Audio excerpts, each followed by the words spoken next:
been fans since day one. Honda, official vehicle of the Toronto Blue Jays and proud fan since 1977.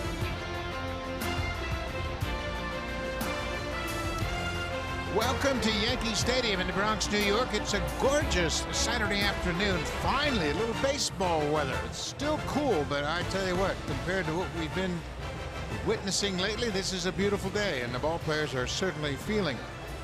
John Gibbons' Blue Jays won the game last night 8-5 to even the series at a game apiece. Let's take a look at the lineup. The Blue Jays have averaged 6 runs a game. The offense has really been clicking. Steve Pearce will lead things off, then Teoscar Hernandez. Yervis Solarte, he's been terrific, batting in the 3rd or 4th spot in this lineup. He's got good numbers against his former team, the New York Yankees.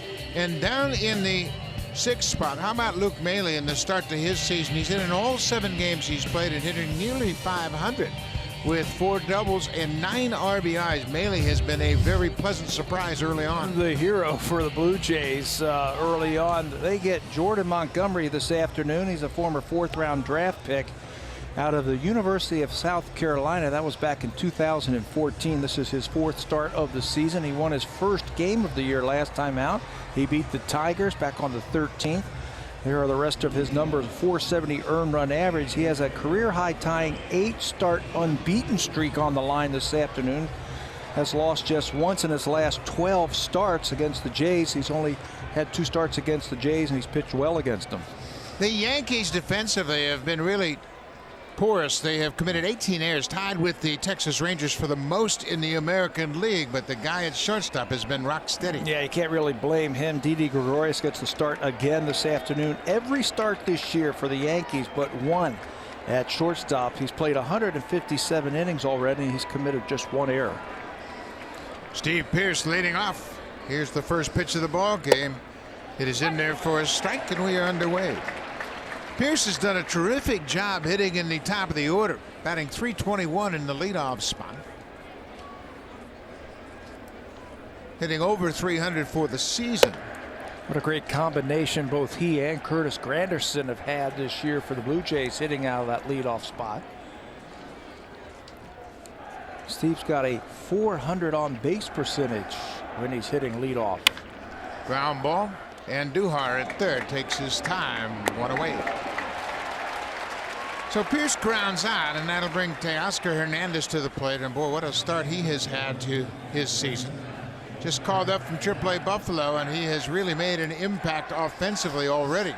We got a chance to feature him at the beginning of this show and just see how impressive he has been. The home run that he hit last night, 419 feet into the bullpen of the Blue Jays. The left field, his 3rd farthest home run that he's hit in his career. He's 10 for 27 since his recall from AAA. He homered against the Yankees. He now has 4 career home runs against New York, including a stretch of 3 consecutive games with a homer at Rogers Center early last September. Now, the home run was impressive last night. It really was. How far he hit it and how he hit it. But you know what the most impressive part about his game last night was? The 2 walks that he had. Showed great patience at the plate and strike zone awareness. Had a bases loaded walk in the 5th to force in a run. That gave him a 3 RBI night for the season. Teoscar has 9 ribbies. Got a mini 3-game hit streak working. 2-1 pitch. Cut on way outside. It's the one thing we haven't seen from Hernandez, a lot of wild swings. Facing Jordan Montgomery, gotta get a good look at him. His fastball's got a lot of late tailing action on it.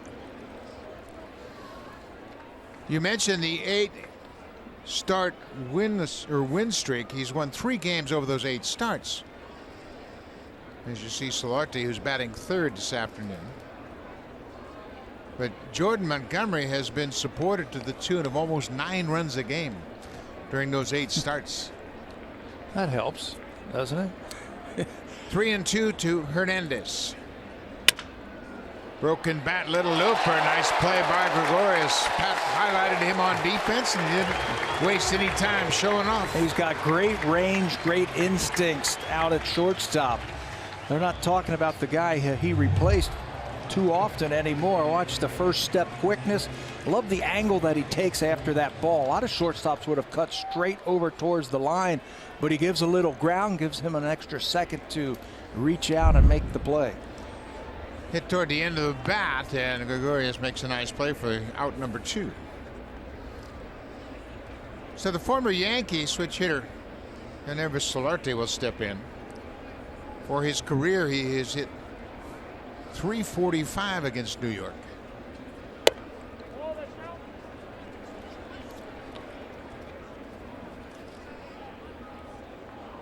On base, 413. As a result of 14 walks. He's done a good job of recognizing balls and strikes. Gibby elevated him in the lineup today with Justin Smoke having the off day, so he puts his switch hitter with a very good on-base percentage in that number 3 hole this afternoon. It's been a lineup that has really worked for the Jays this year.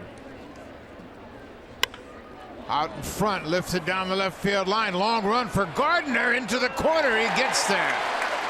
Well, Brett Gardner, one of the best left fielders in the game, knew exactly how much room he had down in that corner. He's got a lot of speed and he can cover a lot of ground, and he never hesitates as he goes into the corner to end the inning with a nice running catch.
Already this season, it's been an up and down start to Aaron Boone's first year as the manager here in New York. Let's take a look at his lineup this afternoon. Brett Gardner's the leadoff man, and right behind him, powerful Aaron Judge. He's had success against Stroman, a starter for the Blue Jays. 3 home runs, 4 RBIs, and right behind Judge, Didi Gregorius, off to a great start at home here at Yankee Stadium, batting over .400 with 5 home runs. Start number 4 of the season for Marcus Stroman as he gets ready. Last time out, 5 innings against the Indians. He pitched around 9 base runners through the first 3 innings against Cleveland, but then it seemed like he settled in. He was only able to go 5 innings in that game. He's already had 1 start against the Yankees this year. That's the 4th game of the year. Season high 8 strikeouts in 5 innings against the Yankees. This is the 99th career game for Stroman, his 93rd career start. Brett Gardner steps in, the leadoff man for New York. First pitch swinging, ground ball to Gurriel at second. 1 pitch, 1 out. The defense infield really crucial behind Stroman as he throws so many ground balls, and you're going to have the defense on their toes this afternoon. And part of that defense over at first base this afternoon, you got Steve Pearce. He played first base in college. He says that's my natural position. He will get the start today with Justin Smoke having the off day. So those throws, no problem with him picking the ball in the dirt at all. Making his 2nd start at first base this season. Here is Aaron Judge. Judge, as we mentioned, 6 for 14 against Stroman with 3 home runs.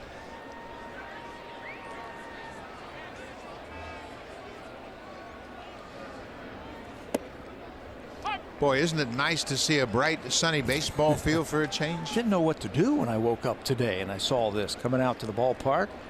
What a great feeling. Just puts everybody in a good mood, doesn't it? It sure does. It's already 12 degrees. It just feels like baseball. 1-1 pitch to Judge. Ground ball. Diaz hits short. Gathers and fires, 2 away. Neither club hit this morning during batting practice. They had a youth parade around the warning track. But the Blue Jays, Gurriel came out and took ground balls. Just his second game here at Yankee Stadium, so he wanted to get some work in. He and Louis Rivera were out early doing some work.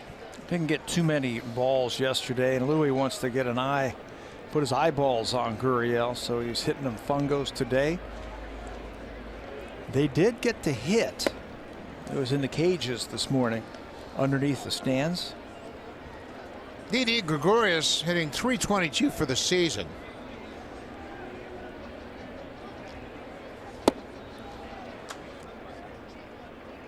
Ball and a strike to the Yankees shortstop. You made a great point. You don't hear too many people pining for Derek Jeter at shortstop anymore.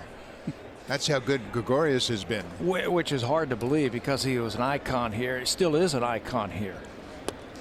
And last year, Didi broke his records for home runs in a season for a shortstop. Didi hit 25. The record was 24 by Jeter.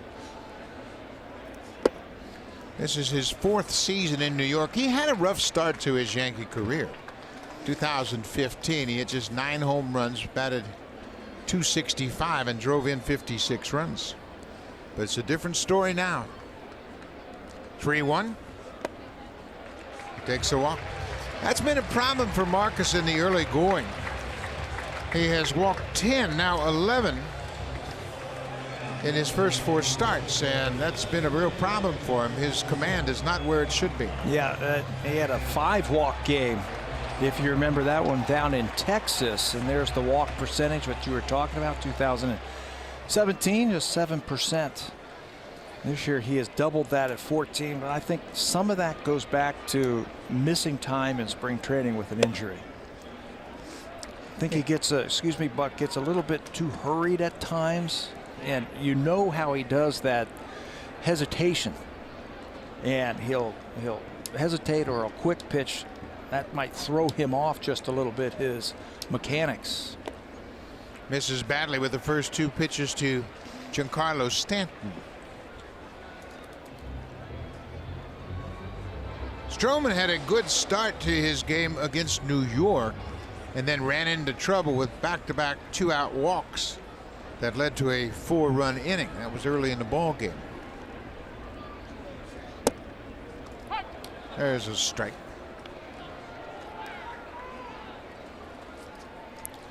Stanton came up big. He's had 2 really good games in a row against the Blue Jays.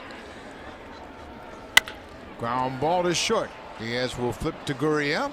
So Stroman's on his game early. 3 ground ball outs in the first. We played an inning in the Bronx. No score.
on personally, but he's also pitched very well against the Blue Jays, and he's a guy that the Blue Jays have had their problems with in the past. Yeah, 2 starts, that's 11 innings, only 5 hits and an earned run against Montgomery. He's got that sneaky fastball that he comes right over the top, and he hides the ball well. When he's down, he'll get a lot of ground balls. His last start, he said he was really happy with his fastball location. I'm sure the Blue Jays weren't happy to read that.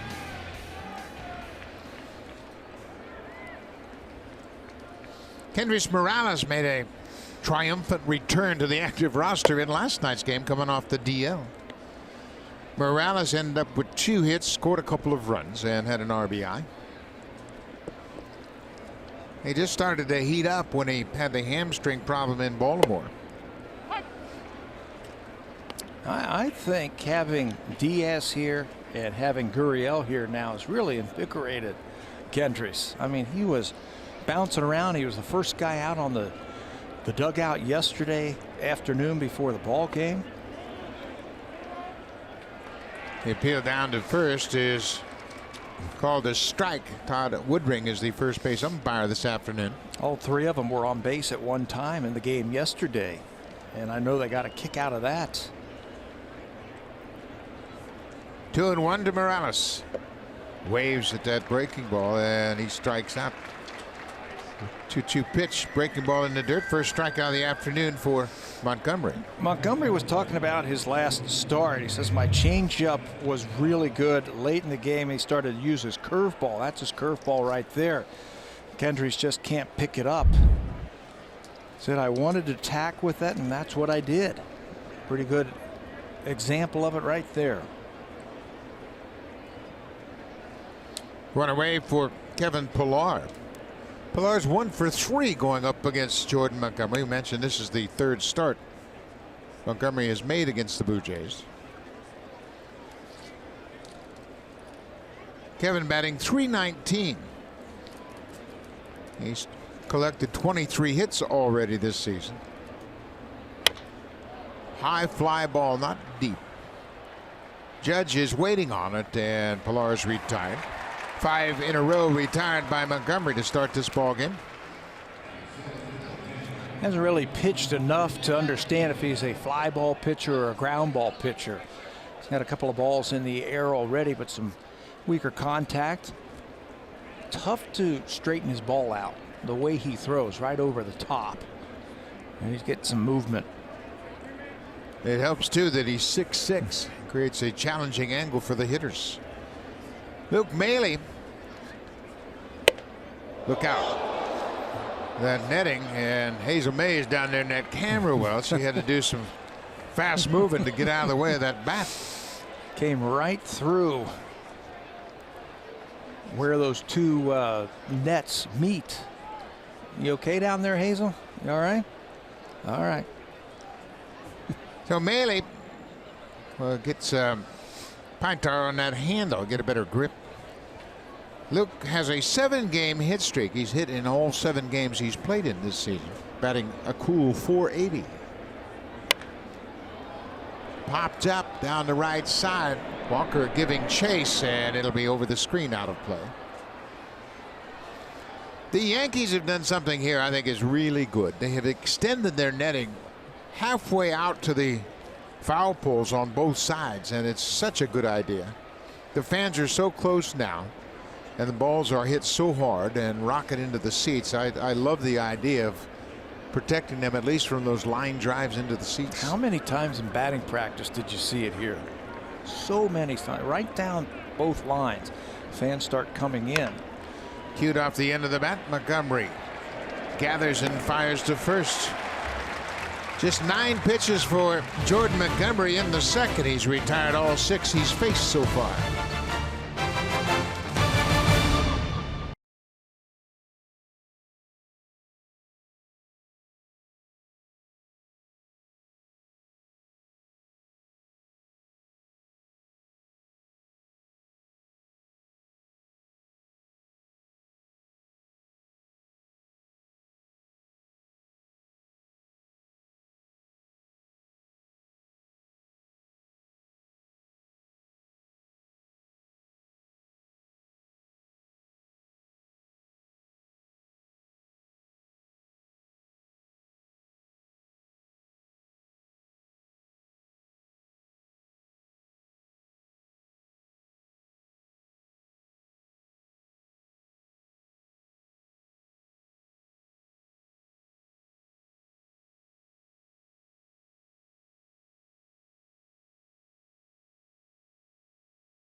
memorable big league debut. Gurriel told me post-game he had so much fun last night, it felt like he was at an amusement park for the very first time, and he's certainly not taking his playing time for granted. Early this morning, as Pat told us, he was out at second base getting his work in with infield coach Luis Rivera. According to Rivera, with all the hype and distraction surrounding a major league debut, he wanted to make sure Gurriel was back out here sticking to his regular routine, getting work in where needed. I asked Rivera what's impressive about Gurriel defensively. Rivera said his arm strength and work ethic. Every ball he takes when working out, from the first ground ball to the last ground ball, he does at game speed. That kind of work ethic, Buck, according to Rivera, you just can't teach. No, not at all, but he comes by it honestly. His father was a terrific player, both an outfielder and an infielder. Luis Rivera says Gurriel's the most improved player he's ever seen from last spring, 2017, to this spring. He got to practice, he got to play games, and he got into a nice routine. And you ever see a guy for the first time and you say, he's got the it look, the it factor? I think he's got it, that look of a baseball player. And a great start to his big league career for sure. This is Aaron Hicks, the Yankee center fielder. He goes after the first pitch, and there's another easy ground ball out. Stroman has recorded 2 one-pitch outs already in this ball game. He got Gardner on the first pitch, and now he gets Hicks on the first pitch. That's unlike the Yankees. They usually like to work over that pitcher and get that pitch count up. Aaron Boone was talking about that before the game, about working over the starter and getting the pitch count up, waiting out some of those at-bats. Good start today for Marcus.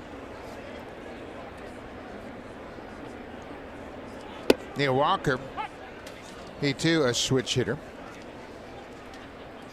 Walker starting at first base.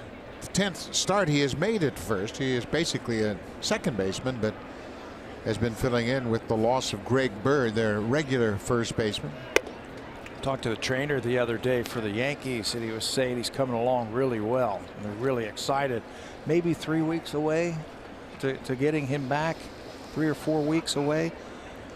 Starting to do some baseball activities. Bird, he's a big part of what the Yankees can do offensively. Another ground ball. This is vintage Stroman early in the game here in New York. All the outs recorded on the ground, and it's been soft contact for sure. That fastball is really moving. He's got that two-seam ball moving down in the strike zone early on.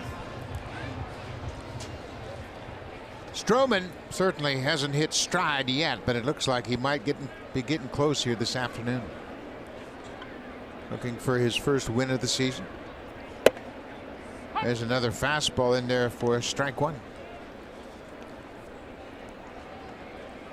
Miguel Andujar, over his last 4 games, he's 7 for 16 with 7 extra base hits. He's got some pop. They knew that coming in. They got a glimpse of him last year. There are the numbers we had mentioned. Ball in the air, but in the seats, out of play. He had a streak snap last night of multi-hit games for extra base hits. Multiple extra base hits snapped at 3. He had 1. That was the home run to right field.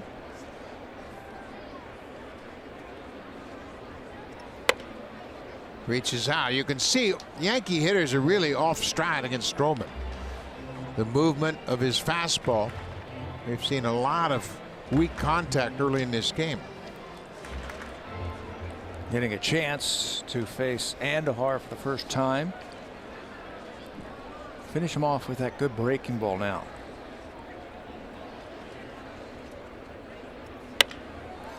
Another ground ball. 1 hopper to Gurriel at second.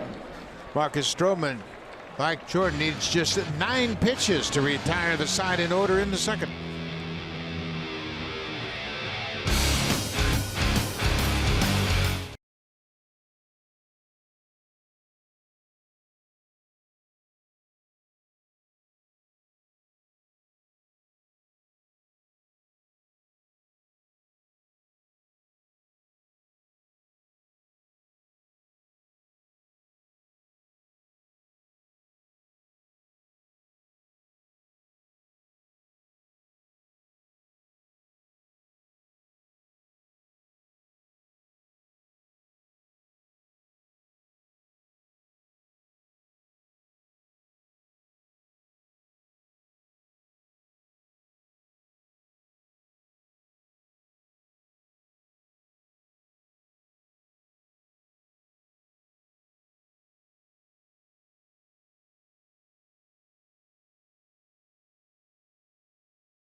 Log in to My Blue Jays and enter the code MBJ6497 to earn My Blue Jays points just for watching this afternoon's broadcast. The entry box can be found on your My Blue Jays homepage. Your code must be entered by 4 a.m. Back.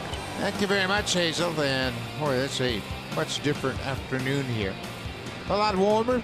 Fans appear to be much more comfortable enjoying the bright sunshine.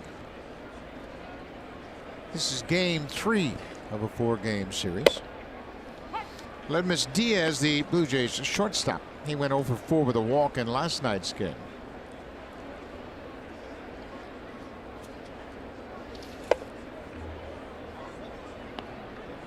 Ball and a strike.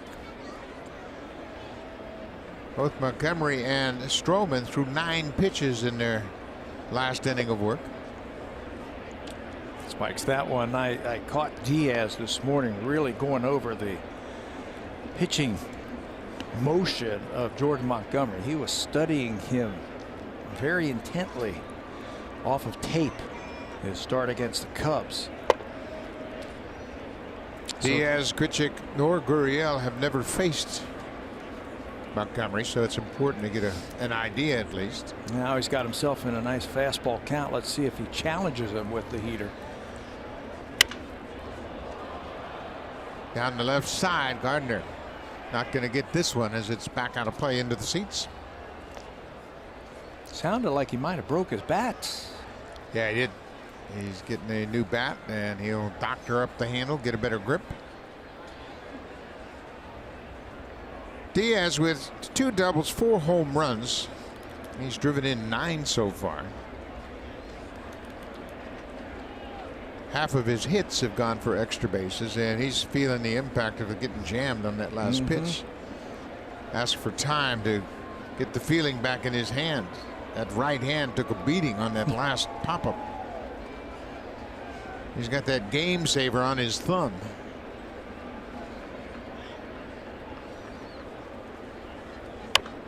Out in front, another off-speed pitch lifted over near the Blue Jays dugout. And it's over the screen out of play. You know, those game savers on the hitter's thumbs, they're rubber.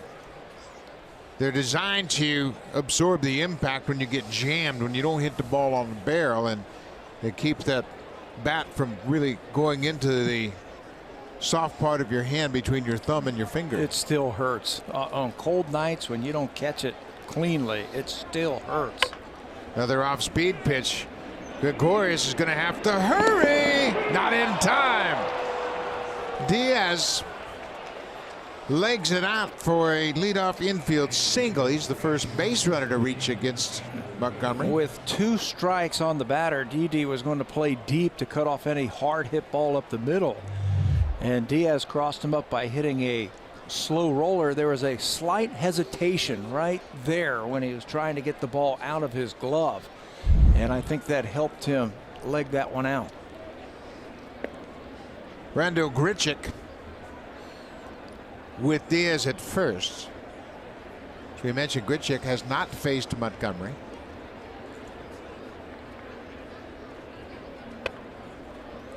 Takes a look at the first pitch for ball 1. Randall, everyone knows he's off to a slow start. Just 5 for 57. Batting .088.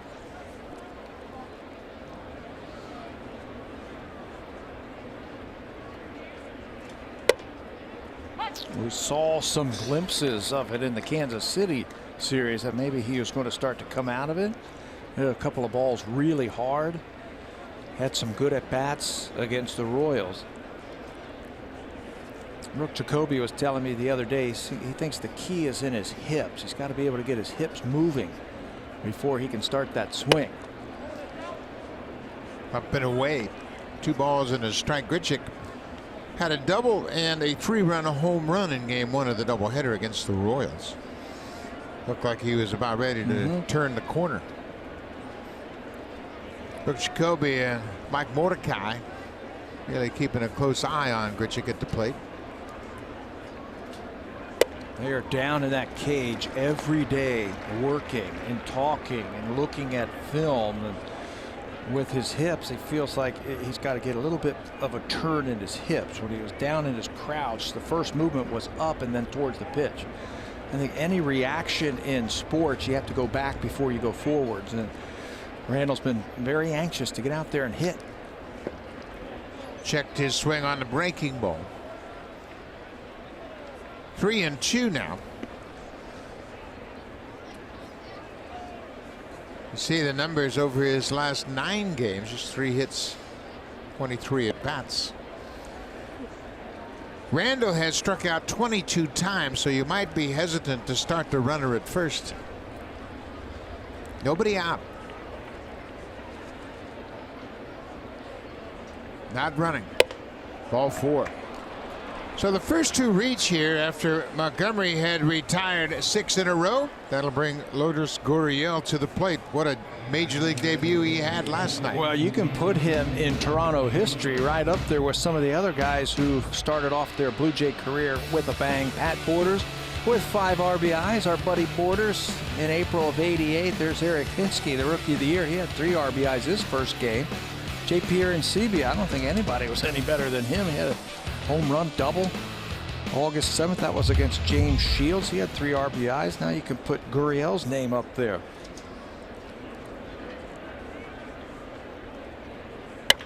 Ground ball to the right side. They'll get a lead runner at second. They force Grichuk at second, but Gurriel hit the ball to the right side. That's always a tougher ball for the defense to turn 2 on. I don't care if it's hit right at an infielder. It's still a tough double play to turn, and all they could do is get the guy at second. That looked like it was by design by Gurriel. Notice that Walker, the first baseman, was in at the corners. Look how close he is. The second baseman is close to the bag for double play depth. It looked like he was trying to shoot the ball the other way for a hit. But the Blue Jays are okay with runners at first and third now and just 1 out. Steve Pearce, the leadoff man, grounded to third his first time up.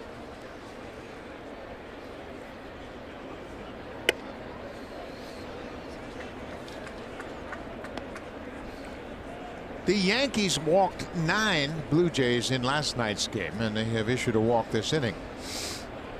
That has been a concern for Aaron Boone. Too many free passes, too many extra base runners. Jays couldn't really take advantage of the walks yesterday. Just a couple of them scored. The Yankees have made a roster move to add some depth to their bullpen. They disabled Adam Warren, who pitched in the game last night. Pitched 2 2/3 innings through 46 pitches. They DL'd Warren and brought up Jonathan Holder again. So they have a fresh arm in their bullpen. Adam Warren goes on the 10-day disabled list, diagnosed with a right back strain. Didn't see that at all in yesterday's game. Ball and a strike, 1 out. Well, and you know, it just gets down to the reality. They needed a new arm and they figured out a way to get one. 10 days. But Warren, remember, he got hit by that comebacker in Toronto on the ankle. He's had a rough start to his season. Figure they needed a fresh arm, so Holder is on the roster. 2-1 now for Pearce.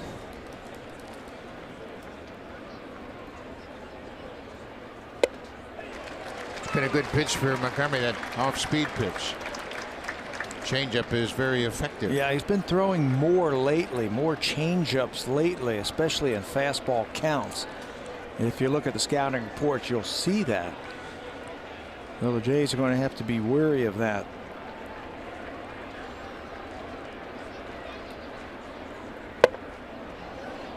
Took a shot at the inside corner and missed. 3-2. Now you might start the runner at first. Diaz is at third. Gurriel Jr. is at first, and Pearce, he'll put the bat on the ball. Yeah, you start that runner, even if there is a ground ball, there's a good chance you'll score a run with a grounder. Not running. Another walk. 2 walks in the inning, and the Blue Jays have the bases loaded for the hot Teoscar Hernandez. Hernandez homered in last night's game, had a 3 RBI night, and Through 6 games this season, his numbers are impressive. 6 extra base hits already for Teoscar and 9 RBIs. He has really sparked this offense. His at-bats have been so much better. Go back to that at-bat that he had in Cleveland against Andrew Miller when he came up with a huge double down the left field line. When you get a hit off of a great reliever like that, Andrew Miller, it's got to give you confidence. And right now he looks very confident at the plate. I mentioned Hernandez homered in his first 3 games against the Yankees last September at Rogers Center. Bases loaded, 1 out. Fouled into the seats. Hernandez homered in game 1 last September, his first game against New York against Tanaka. The next day he homered against Sonny Gray, and the 3rd home run came off his teammate Jaime Garcia. So he has 4 career home runs against New York, all coming since last September. And impressive home runs also. That one yesterday was impressive on the inside part of the plate. Another foul into the seats. We have mentioned Brooke Jacoby, and he deserves a lot of credit for this good start by the Blue Jays, because he implements a different situation every day in batting practice. Bases loaded, 1 out. Use the big part of the diamond. Get it in the air. Score at least 1. All of these things are repeated on a daily basis to all of his hitters. Yeah, first round you want to go the other way, so you have to really slow down your swing and try to hit the ball the other way. There's time also where you've got to try and get the ball in the air. They'll play infield in or infield back with a runner at third base, less than 2 outs. Situational hitting has really helped the Blue Jays score a lot of runs. Yeah, it leads to those numbers. They're second only to the Red Sox, who have gotten off to a ridiculous start. But the Blue Jays are averaging 6 runs a game. 1-2 to Hernandez. Discipline has been phenomenal for Teoscar. He's walked 3 times, and he had a bases loaded walk in last night's game. Blue Jays trying to break through first here this afternoon against Jordan Montgomery and the Yanks.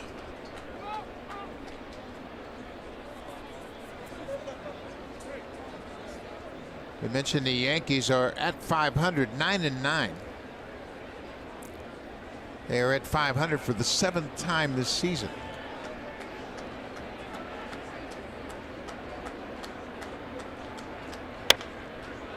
Another pop into the seats. He's covering that outside pitch, staying on it. That's exactly what I thought about him, able to foul off a very tough pitch from Jordan Montgomery, keep the at bat alive, just surviving.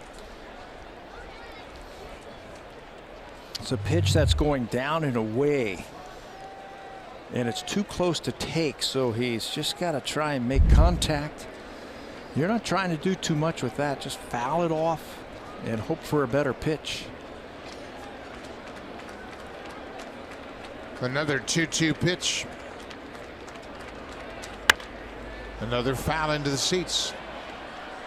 Well, you can see he's cut down his swing. Obviously, with 2 strikes, it's a great 2-strike approach. Just fouling off those borderline pitches, hoping to get Montgomery to make a mistake. Yeah, we're seeing more and more of that by the Blue Jays this year. I think their approach with 2 strikes.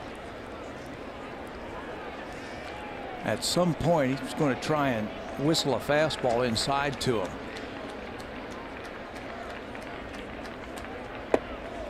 In the dirt. Another full count. This has been a long inning for Jordan Montgomery. He came into this inning having thrown just 21 pitches. He's thrown 27 this inning. He's got 1 out. A couple of walks and an infield hit. Hernandez has to cash in now. Stay with the plan that you've had since you've got to 2 strikes. Stay short to the baseball.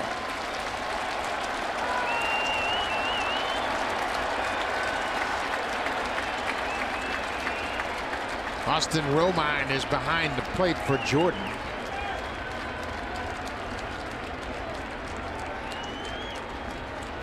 Still having trouble getting together on the signs. Now they're set.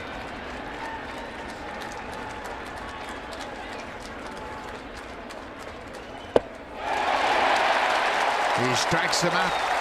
A 3-2 breaking ball, and he strikes out Hernandez. Gibby's going to ask for some explanation right there if the ball was foul tipped. It was dropped by Romine, and that's what led Gibbons to question whether or not it might have been a foul tip. Will Little is the home plate umpire. He suggested it wasn't. Take a look. Looked like he was way out in front of him. Big strikeout for Gordon. Solarte batting third this afternoon. He's out in front. Pops it up. Gregorius battling the sun. He calls for it all the way out into left field. Makes the catch by Jordan Montgomery. Walked the tightrope that inning, but he strands the bases loaded to keep the game scoreless.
On the ground, and it looks like he has finally made the right mechanical adjustments. Yeah, in this last start in Cleveland, he was going to try and get his hands moving just a little bit more. And when you started, his hands are a little bit higher when he gets to his leg up. You see how high his hands are on the left. Today, this afternoon, back where he normally is, right over his knee. Now, what that does is it gets the ball out of his glove a little bit quicker, so I think his timing's a little bit better. You get the ball out of your glove a little quicker, you get your arm up, and you get that sink back on your fastball and on your slider like you used to have. Pete Walker was telling me, I asked him, I said, how did it go in Cleveland? He goes, he didn't feel comfortable doing it that way again. That's how he was when he first came up. Said he's going to go back to the lower arm swing, stay in that, with the hands closer to the body a little bit longer, and it's working. We always talk about timing in relationship to hitting, but it's equally important to pitchers, timing and rhythm. This is the catcher, Austin Romine. I had a great chat today with David Cohn right before the broadcast today, and I was asking him about timing and pitching and getting the ball out of your hand. He says people don't realize how important that is. Cohn was a lot like Stroman, or Stroman was a lot like Cohn, where they can manipulate the baseball and make it do different things, more so than the normal guy. So timing is very important, I think, for Stroman. Strike three call. That late moving fastball gets Romine. That's the first strikeout for Stroman. The Pitch Tracker is brought to you by Coors Light, official beer of Major League Baseball. And that Pitch Tracker showed you some dramatic movement on his fastball for the first strikeout of the afternoon.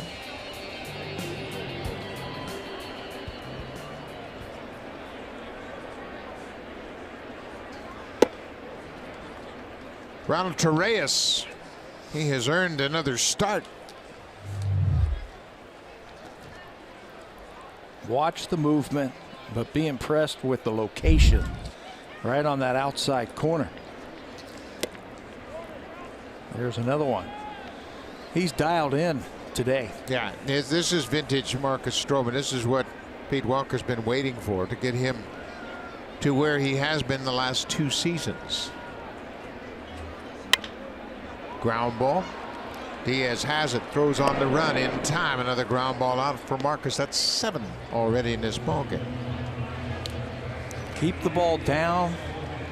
Get that movement, especially late movement. You're going to get a lot of weak contact, and you're going to keep your infielders busy.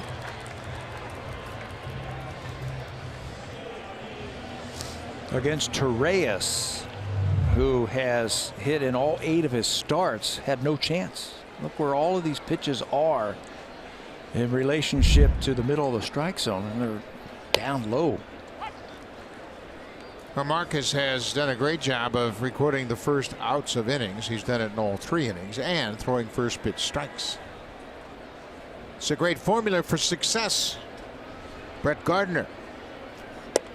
He grounded out on 1 pitch, his first at bat. Now he's in the hole, 0-2.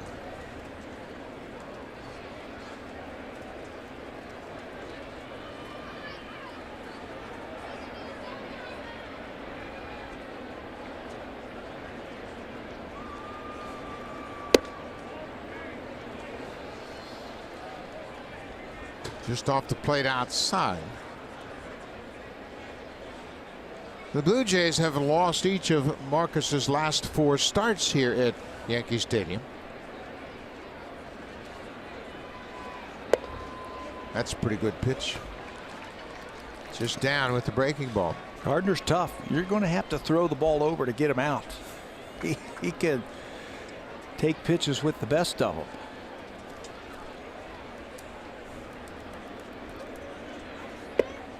That's why I was surprising he swung at the first pitch in the bottom of the first inning. I think he was just trying to ambush that first fastball and hit it on the ground. He's battled back now from 0-2 to 3-2.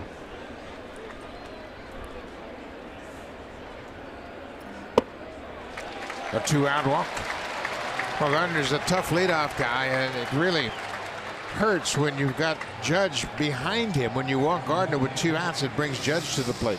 Yeah, it hurts when you jump ahead 0-2. Now you got to really deal with Judge. And you mentioned the success that Aaron has had against Marcus Stroman. I think that goes back to the strengths of Marcus Stroman are sinkers down in the strike zone. The strengths of Aaron Judge are low balls. He's got that natural uppercut swing. So you might have to elevate some pitches against him. First pitch is down low. Well, that's the old argument that has gone on forever. Do you pitch to your strengths or a hitter's weaknesses? I think you stay with your strengths. Your strengths. He got him last time to ground out. But you might have to four seam some above his hands at times just to straighten him up. And he's just missing now. Still in a good spot down in the zone.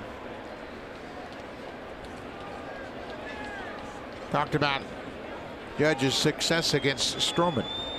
6 for 14 with 3 career home runs.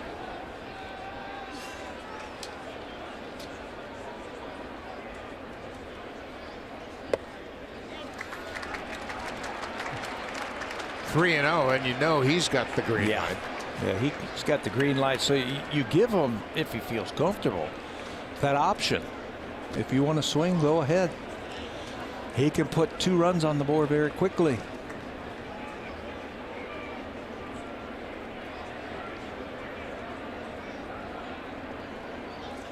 And he did. Deep and gone. A 2-run home run for Judge on a 3-0 pitch.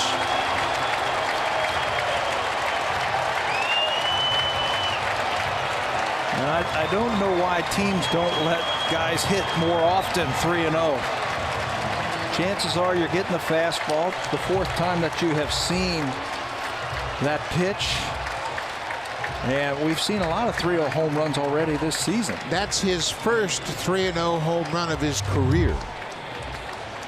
They wanted the ball away to try and stay away from his strength, his power. But again, sinkers down, he can elevate the ball with that swing and does it again.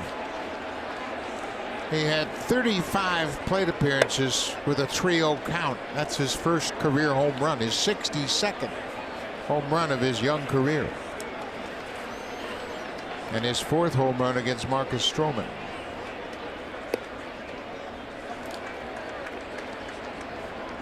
Didi Gregorius walked his first time up, and he's ahead 2-0 in this at bat.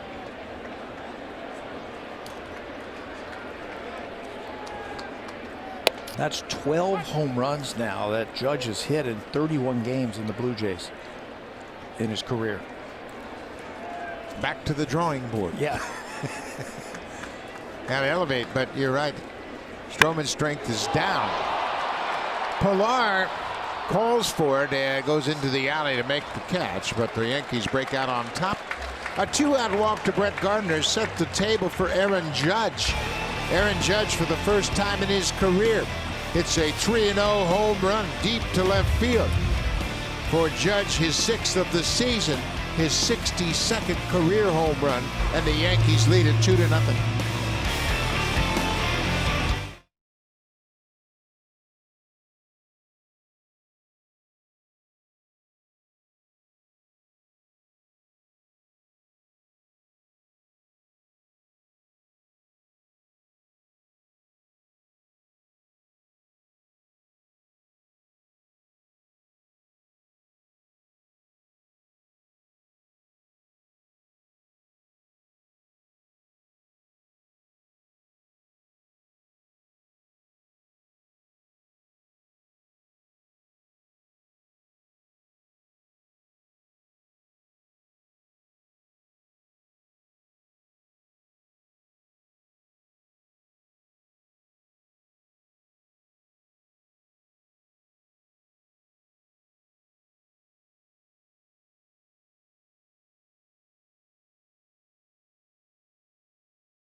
Toronto must take a game in Boston to bring it back home and keep their cup dreams alive. Leafs Bruins Game 5 tonight on Sportsnet and CBC. Coverage begins at 7:30 Eastern, 4:30 Pacific time. Well, the Leafs going to have to come up with a big effort tonight in Boston. Keep the series alive, and we all wish them the best. Kendrys Morales leads things off for the Blue Jays. He struck out his first time up.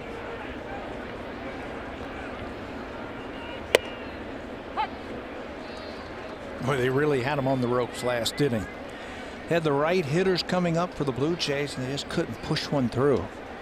How many times have you seen that in your career where one team doesn't score, and the other team comes right back and scores? It happened to the Blue Jays Thursday night on the 8th inning when they had a chance to get right back in the ball game. They scored 1 run but left the bases loaded against David Robertson. So Aaron Judge gives the Yankees a 2-0 lead.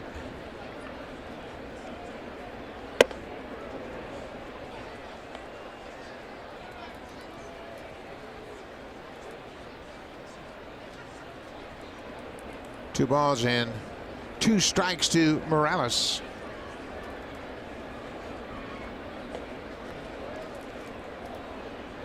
Montgomery mixing up his pitches very effectively, and I thought the pitch to Hernandez was a terrific pitch selection. He threw him a breaking ball on a 3-2 count with the bases loaded. Yeah, shook to it.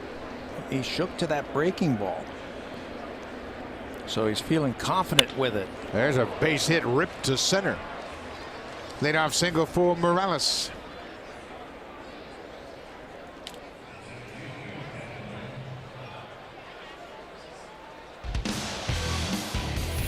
Hit a home run with any project this season. Home Hardware, proud sponsor of the Toronto Blue Jays.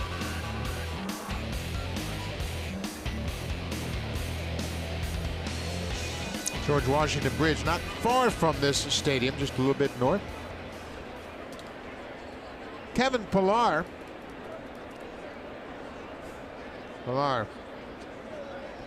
Flied out to right field his first time up. Kevin's off to a great start hitting during the daytime. He's now 9 for 20 while batting in day games.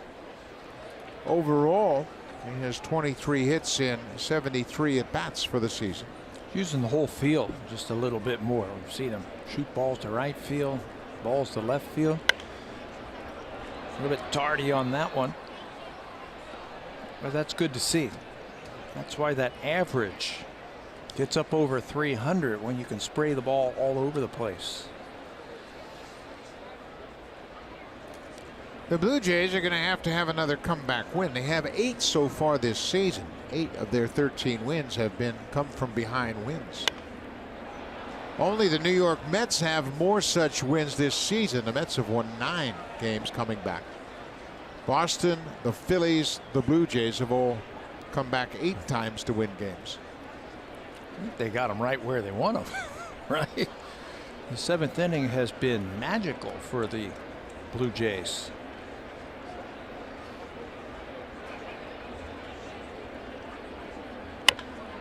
Pillar protects the plate. That's something that the Blue Jays, I think, have done a nice job of, having extended at bats, never conceding easy at bats. They're battling, and that, in my mind, is part of the reason they have had so many late game comebacks. Yeah, you get into that bullpen, you get into some of that middle relief, take advantage of it. Pillar tried to check his swing. He goes around for the strikeout. That's 3 strikeouts for Montgomery.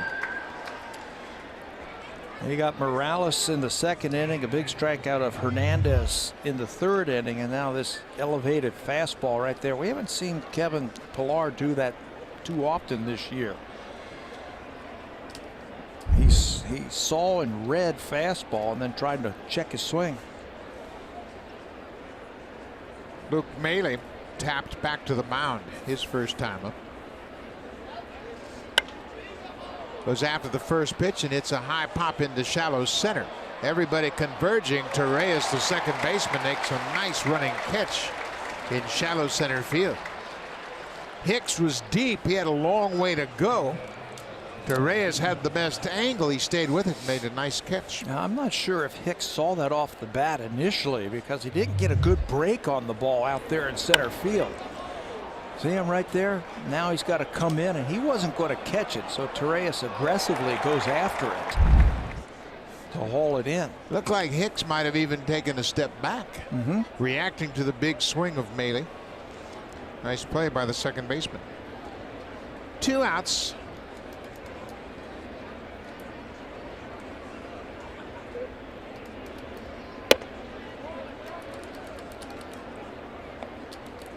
Lemons Diaz had an infield hit. He was the first base runner to reach.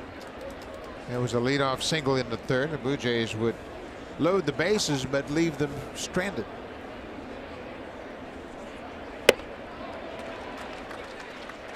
He's getting some good pitches to hit.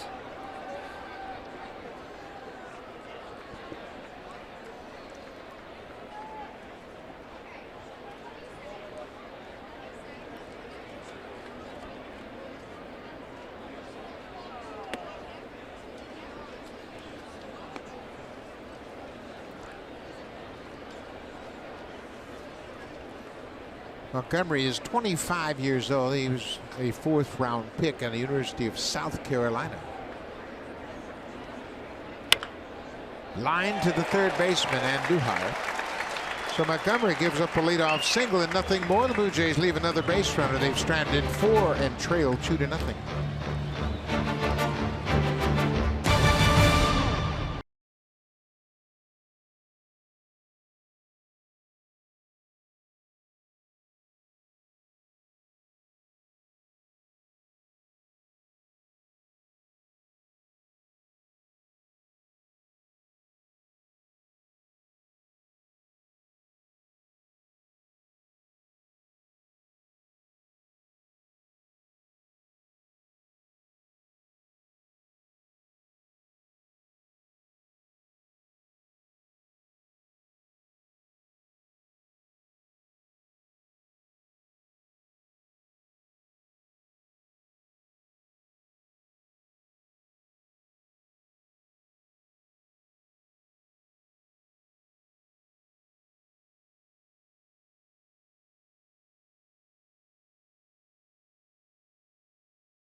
baseball with a country twist. On Saturday, April 28th, the first 20,000 fans will receive a plaid raglan shirt. Then sit back and listen to a pregame performance by Canada's top country duo, High Valley, in the WestJet flight deck. For tickets, visit bluejays.com. Saturday, April 28th, you can get one of those Blue Jays country-style sweatshirts. Giancarlo Stanton takes one down and away. Stanton out on a fielder's choice his first time. Hit a home run in yesterday's game off of Marco Estrada. That snapped a 50 at-bat homerless streak. It's hard to believe in this ballpark that he would go 50 at-bats. That's over 10 games without a home run. I bet you he doesn't do it again this year. Broken bat. He'll need a new piece of wood. He's going to go back and get a brand new bat. Yeah, I don't think he's going to have another 50 AB stretch without a home run in this ballpark as the weather warms up and he gets a little more comfortable in the situation. He was so hot last year in the second half. Seemed like every time you opened up a newspaper or got online, he was hitting another home run.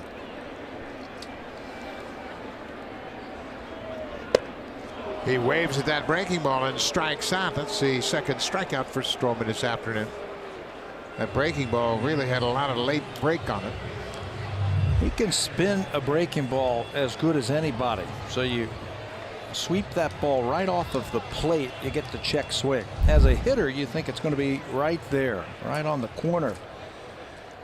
And then he can't hold up his swing. Bottom of the fourth, New York with an early 2-0 lead. Hicks goes after the first pitch. Pilar, looking up into the sun, using his glove to shade his eyes, makes the catch. So Hicks has seen 2 pitches from Stroman and has made 2 outs.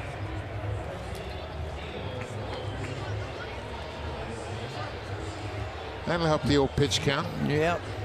Last inning, Marcus got 2 quick outs and then a walk home run, but then got out of it. That'll keep you around a little bit longer too. That's the same pattern that he fell into in his first start against New York.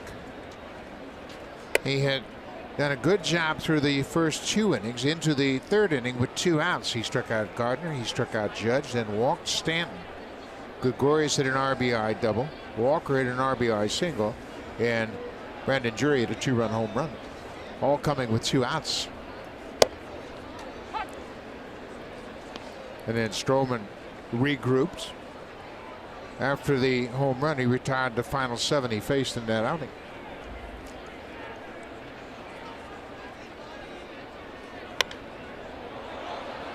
That'll be out of play. It looked like he did that in his last start, against Cleveland. He couldn't get on track the first 3 innings. There were base runners every inning. He was leaving them on base. But then the last 2 innings, they seemed to lock in and find something. His fastball had a little bit more life to it. His breaking ball had some good spin to it, putting it in a good spot. Well, he got that one down below the label on the bat of Walker. Marcus was not happy with himself after that last pitch. It's 1-2, and he wants to bury that breaking ball. He threw it, and he's just kind of getting all over himself that he didn't throw a good pitch.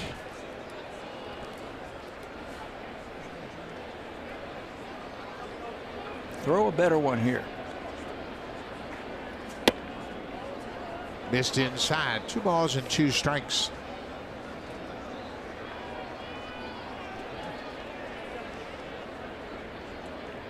John Givens realizes the importance of Stroman getting back on track. He has pitched 200 innings in each of the last 2 seasons, and there he throws a nice breaking ball.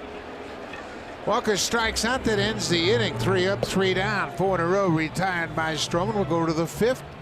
Time now for a Blue Jays Central Update. Here's Jamie Campbell with Joe Siddall in the Samsung broadcast studio.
the Devils visiting the Lightning on Sportsnet 360. Then the Blue Jackets and the Capitals on Sportsnet. Both games beginning at 3 p.m. Eastern, 12 noon Pacific. Buck. Great time of the season to watch all different sports. Certainly lots of hockey going on with the Stanley Cup playoffs. The NBA playoffs are in full swing. And the baseball season into its third week already. Randall Grichuk checks his swing on the first pitch. Grichuk drew a walk back in the third inning. The first two batters, Diaz and Grichuk, reached. The Blue Jays would eventually load the bases, but they couldn't cash in. They had some trouble with the bottom of the order. Did Montgomery that first time through. Infield hit, walk, fielder's choice. Blue Jays couldn't score against him.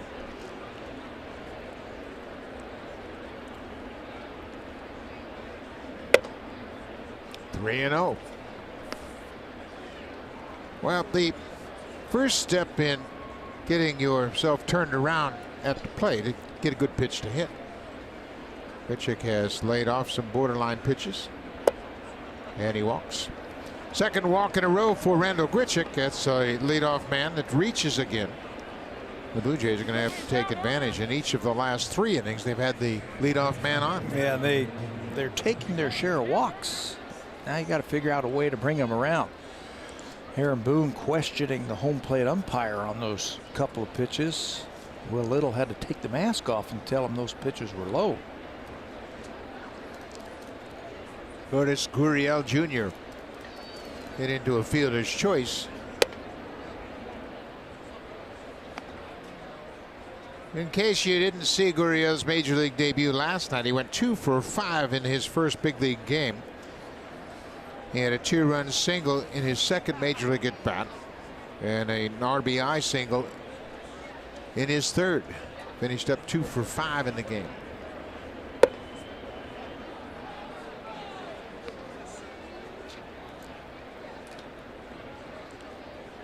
Gurriel's older brother, Yuli Gurriel, plays for the Astros, part of that World Series championship team a year ago. They are very close, obviously, and they communicate every day. They actually defected together in the Dominican Republic in February of 2016 after the Caribbean World Series. Think of how traumatic that must be for a young player or a young person. Go to another country to start all over. Ripped through the left side for a base hit. Grichuk is going to third, challenging Gardner's arm, and Gurriel will move up right behind him. Heads up base running by Grichuk, and Gurriel picked up on it. Grichuk challenging Gardner, and he goes first to third. Gardner kind of laid back and then made a rush throw wide of third, and Gurriel picked up on it, moves into scoring position. Normally, Brett Gardner very aggressive in the outfield. The ball's ripped. He's got to go a long way. You can see he is going towards the foul line. So he can't set his feet, spin all the way around, and throw an accurate ball to third base. So Grichuk, I think, picks up on that. The glove hand is towards the line. So he's got to catch it, spin all the way around to try and make a throw. He's off the line. An even better job was the back runner, who recognized the throw was offline, and he's able to get into scoring position. You know, Randall Grichuk and Gurriel, both athletic. They can run, and they get the Blue Jays in a spot where they can tie it up. Steve Pearce drew a walk in the third.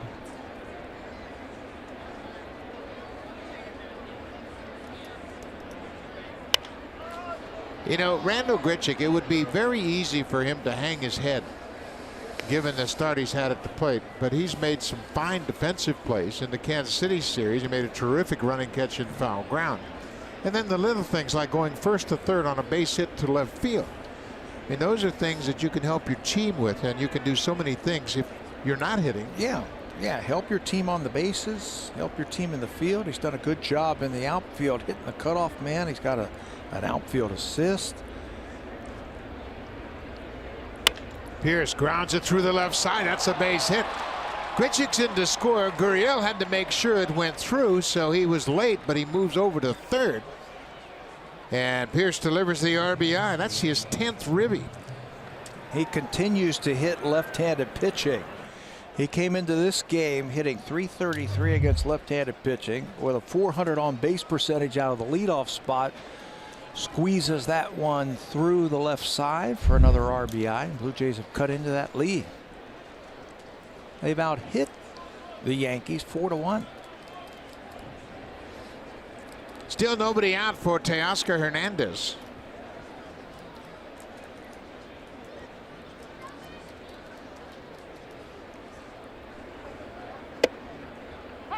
Strike one with the fastball.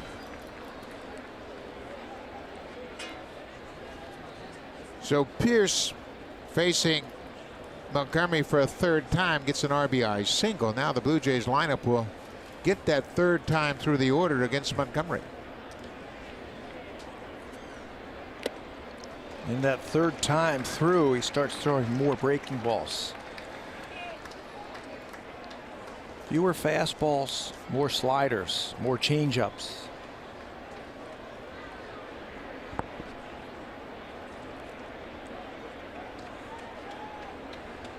0-2.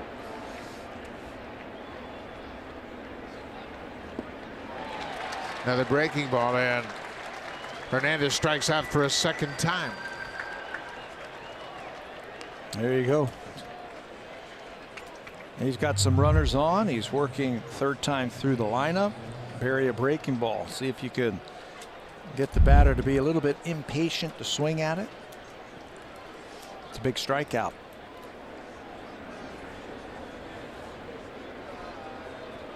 Yervis Solarte 0 for 2.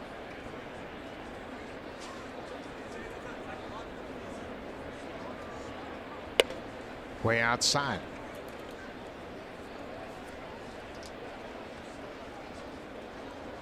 Solarte came into this game a .345 hitter for his career against the Yankees.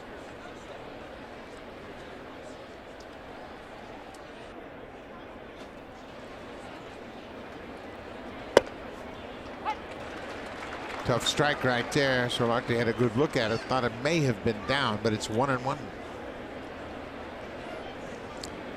He has fly deep to left field and he's popped to left field. Both of them out in front on off-speed pitches. He might be looking for something off speed now. Yeah, he was a little bit late reacting to that high fastball.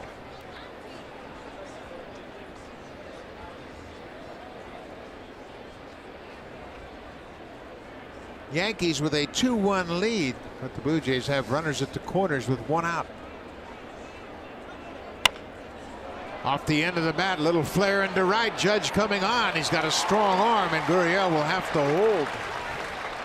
Solarte hit one off the end of the bat. Little pop up into shallow right field. It looked like a changeup where he had him out in front just a little bit, so he couldn't drive the ball, couldn't get his legs into that swing. And I don't think you run on Aaron Judge when his momentum is coming towards the plate.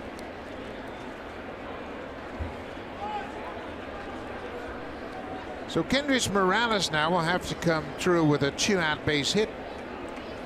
He's 1 for 2. He had a leadoff single in the 4th.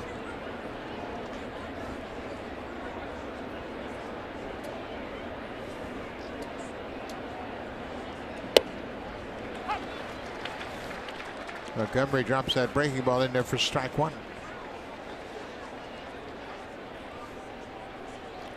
His swing for that base hit stayed compact. Hit the ball back through the middle.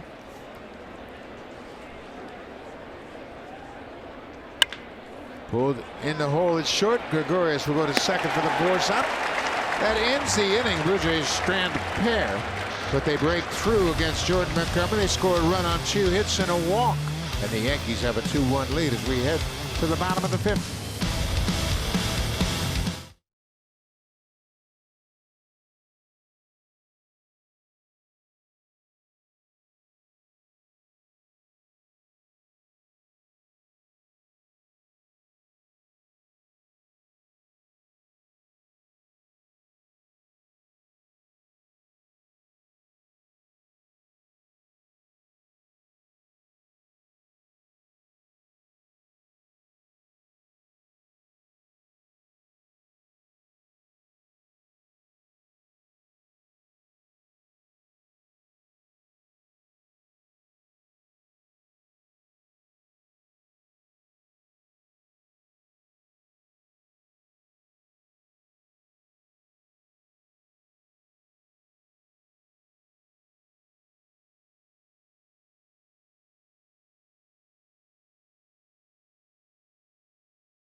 to go all in with Russell Martin and the Blue Jays on the field at Rogers Center.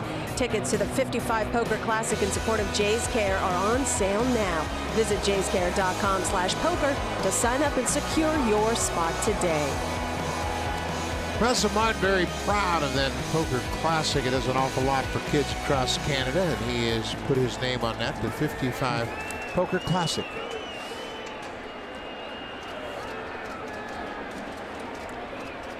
Miguel Andujar goes after the first pitch and rips it on the ground through the right side for a leadoff single.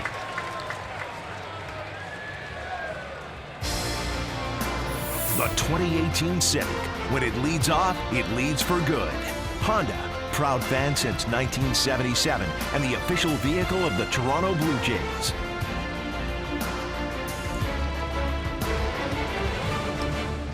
You can take the subway right here to 161st Street in Bronx and then make your way over to Yankee Stadium, and a lot of people have done that today.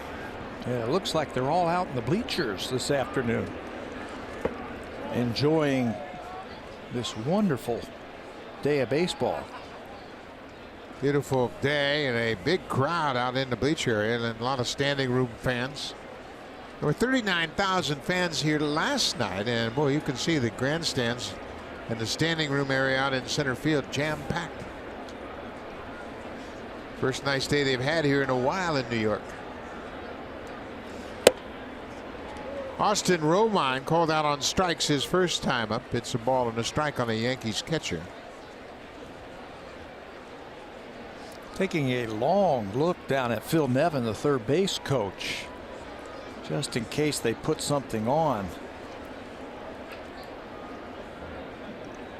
Not running. Strike two.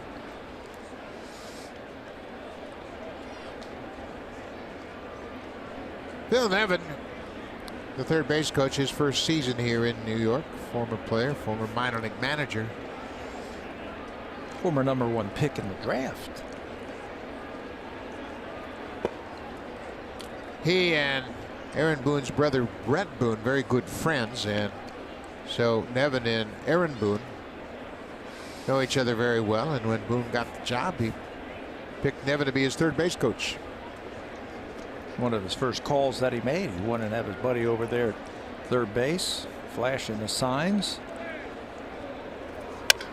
Ground ball, little dribbler, that's going to work foul. Blue Jays haven't turned a double play yet. They had a double play in last night's game in the 4th inning. They've turned 25 of them this season, tied for the most in the American League with Texas. And I thought at some point they might try and start the runner, play hit and run, something to stay out of that double play, because Marcus's ground ball pitches are working this afternoon. Ground ball back to Stroman. What a play. Strike to Gurriel, back to first. Marcus Stroman made a terrific defensive play. That ball was over his head, and he shows his athleticism by spearing it and then making a good throw to second. He shows off that gold glove. Look at that, right over his head. It finds its way into the glove, and then it's academic. Once he catches it, the Gold Glover throws a strike to second base, and Gurriel does the rest, finishing off a 1-4-3 double play. There you see the numbers. 26 double plays turned now. 22 of those are ground ball double plays, like that last one started by Stroman.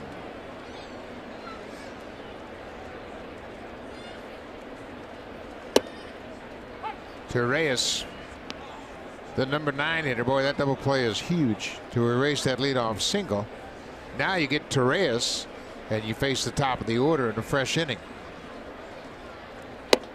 Yeah, you don't want to be turning the lineup over with guys on base.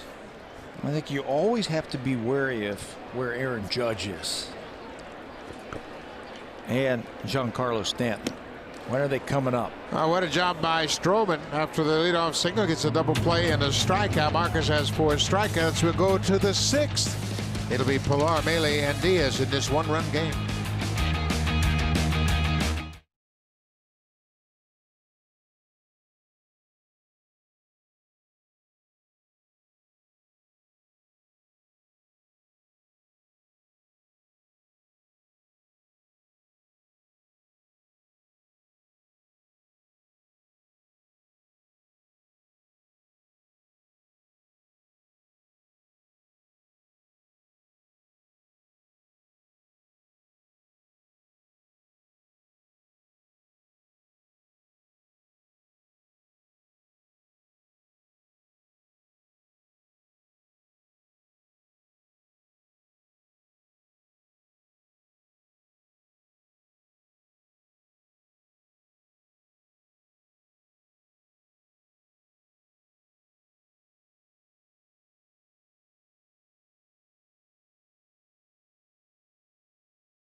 The biggest winners of the year clash in Calgary. The Humpties Champions Cup takes place April 26th to 29th right here on Sportsnet and Sportsnet Now. Buck.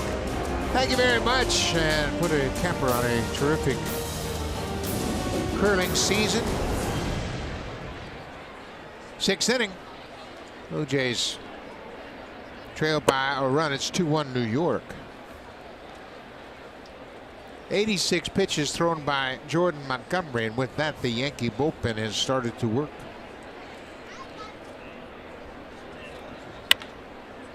Ground ball, 2 hops to Gregorius. 1 away.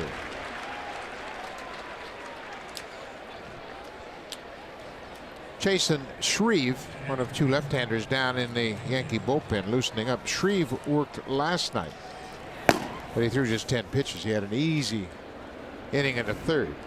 Aaron Boone was talking before today's game about the importance of this game in terms of the series. He's got his ace going tomorrow afternoon. He says, I really want to win this game. I want to win the series against the Blue Jays. So he said he's going to go all out. He wants his players to go all out and try and win this one, because he feels pretty good about himself for tomorrow's game. Well, the Blue Jays feel the same way. I mean, they feel very certain about trying to win this game because Severino's pitching tomorrow, and you know how difficult he can be. Bailey strikes out. There's 5 strikeouts for Montgomery. 2 quick outs here in the 6th. You know, I say that about trying to win this game. The Yankees, so they're going to line up their best relievers now that they have the lead 2-1. There's another curveball, his 5th strikeout of the afternoon.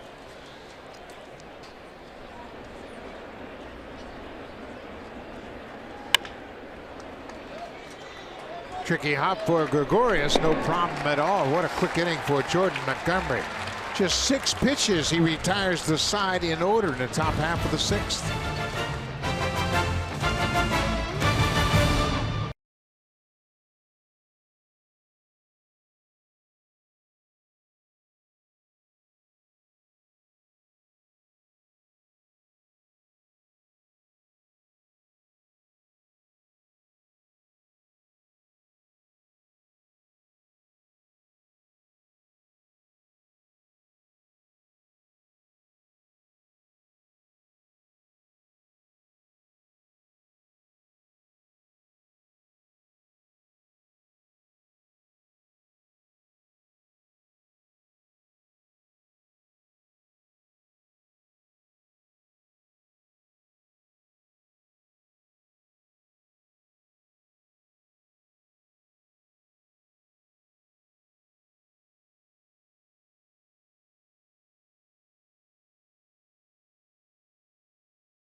Teams this season. They split the 4 games in Toronto. They split the first 2 games of this 4-game series here, and the numbers are pretty even when you really look at things. The number of runs are exactly even. The Yankees about homered the Blue Jays 10-7, but they have gone toe-to-toe the first 6 games of this series. And I think it's going to be like that the rest of the year when these 2 teams get together.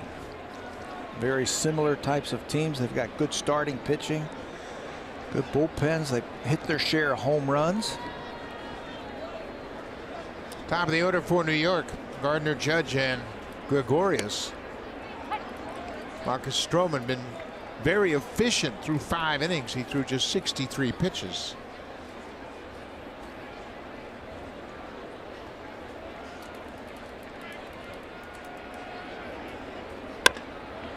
Gardner slaps it past Solarte into left field. A leadoff single for the left fielder.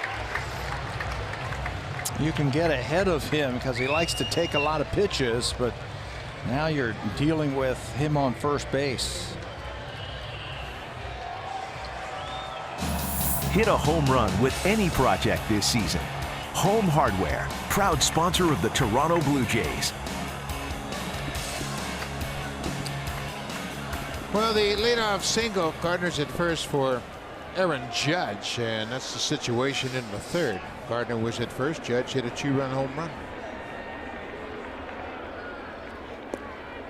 Maley has it skip away from him, throw to second.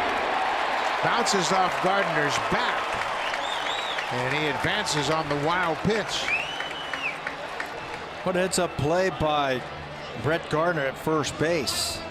You don't want to get thrown out after leading off with a single and who's coming up for the Yankees, so you got to get a good read. I think he read that that ball is going to be in the dirt and broke right away. Good secondary lead. There he goes.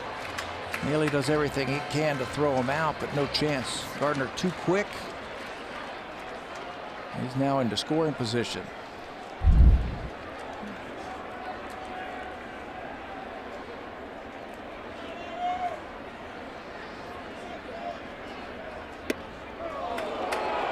There's a high fastball. We talked about Judge's weakness. It's definitely upstairs. Yeah, his strengths are hitting low pitches and lifting them into the air like he did in his last at bat for that home run. So I think at some point you have to force seam fastballs up to him.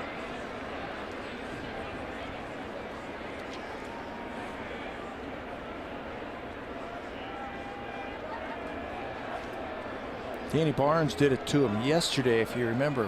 3 four-seam fastballs up to pick up a strikeout. That was in the 7th inning in last night's game. Judge struck out 3 times last night.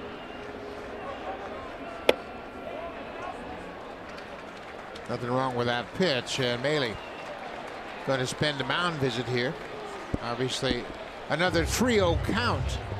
That's the count that Judge hit a home run in his previous at bat. The first time in his career that he has hit a home run on a 3-0 count. So Maley not wanting to leave anything to chance. And they're going to pitch to him. I'm watching John Gibbons to see if he just gives him the 4 fingers instead, sending him over to first base, but they're going to pitch to him.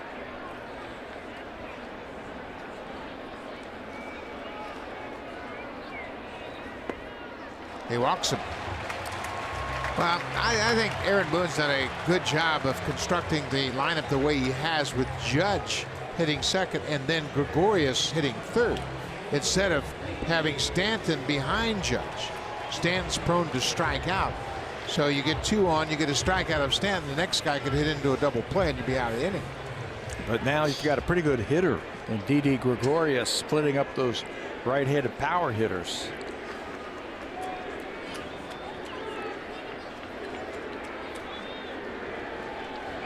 New York leads it 2-1.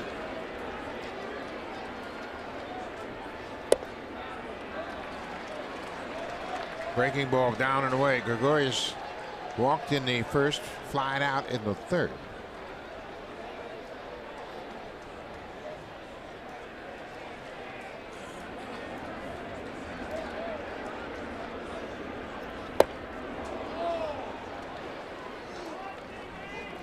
Ball starts in the strike zone and moves down out of it. It might have chased ball 2. Stay down there.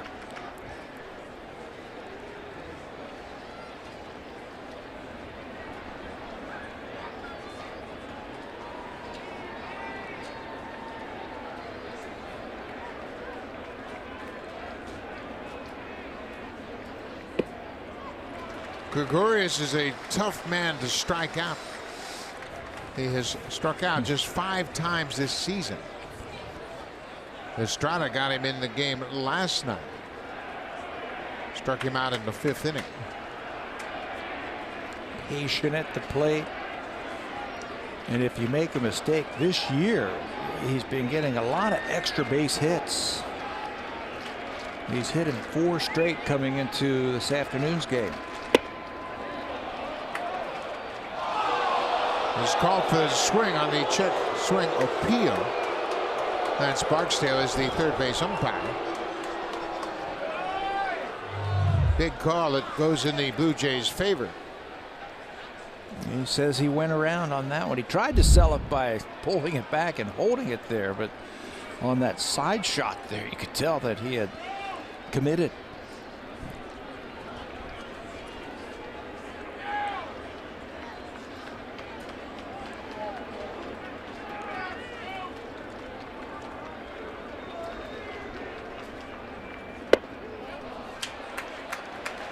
Where all those pitches are down. He's not going to get hurt, I think, if he keeps the ball down there. And that's where Stroman has been strong all throughout this game. First 6 outs he recorded were ground ball outs. 3-2 to Gregorius. Line drive, base hit into right. Grichuk is over. Gardner's being waved around third. He'll score. Judge goes first to third, and Gregorius picks up his 18th RBI of the season. He just zeroed in on that low pitch and hooked it to right field. He's now hit in 6 straight games against the Blue Jays.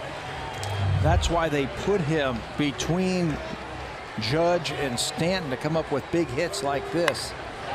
Hooks the ball into right field.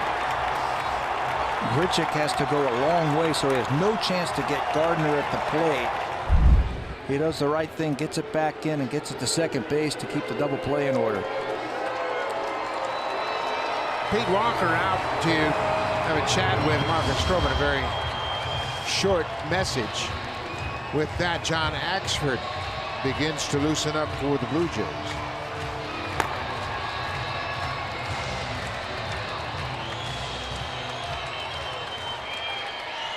Giancarlo Stanton 0 for 2.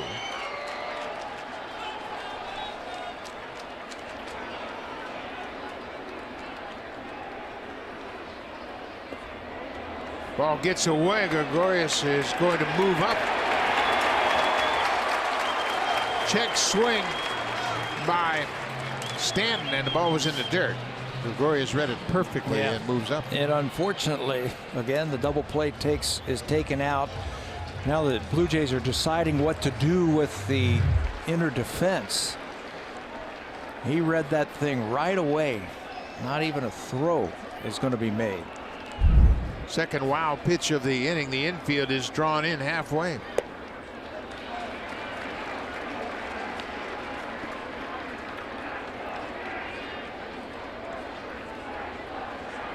Against Stanton, I don't think you need to come too far in and still be halfway because he hits his ground balls so hard.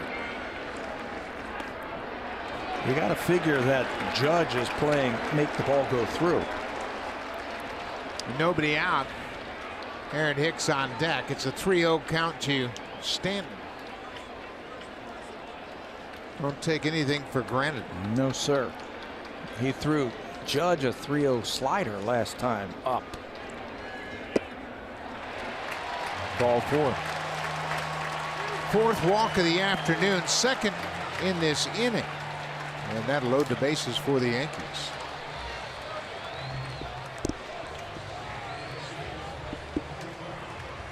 So this is interesting now with Hicks at the plate. He's seen 2 pitches from Marcus Stroman today. 2 at bats, 2 pitches. Now he's got runners on base. You got to figure he's swinging again at that first pitch. Yeah, and the Blue Jays infield is playing in. Nobody out, bases loaded.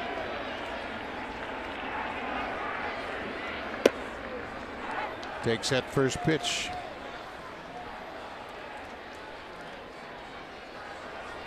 The Yankees have a 3-1 lead.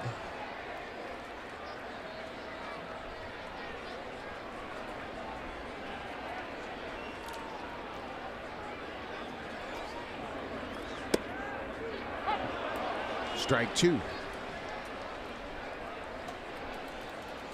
He is looking for something middle in that he can pull to right field.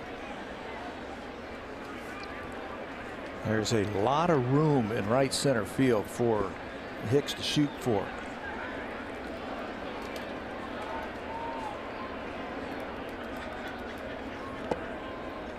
Mainly with the block, the ball was in the dirt. It's now a ball and 2 strikes on Hicks. 2 walks and 2 wild pitches in this inning have contributed to this situation. A run in, bases loaded, still nobody out. Infield looks like they're coming home on any ground ball. It's getting late in the game. Can't give up any more runs. Well, I think that's true because the Yankee bullpen, although they have not had a great start to their season, they can throw up some zeros at the end of the game, and Dylan Betances is now starting to loosen up. Yeah, still the Yankee bullpen with some hard throwers. Lots of strikeouts. 2-2 pitch. Little tapper. Stroman will have to come home, and he does, and Maile drops it. Maile dropped the ball. Stroman, another fine play off the mound quickly. Had a chance to force Judge at home, but Luke Maile drops the ball. Gibby's going to talk to the home plate umpire as he takes a look at the replay. What could he be asking him here? Something about the play at the plate? Maybe about the slide of Judge. Judge is busting it for home. Stroman makes a nice play. Maile with the first base type of stretch. He's knocked off his feet, but he dropped the ball before Judge got to home. Yeah, before he got hit.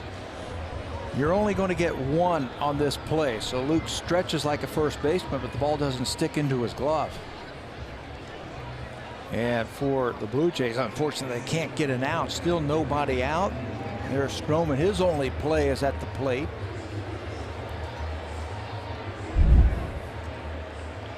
Fielder's choice, err on the catcher. No RBI. So the bases are still loaded now for Neil Walker. Now the infield is all the way in.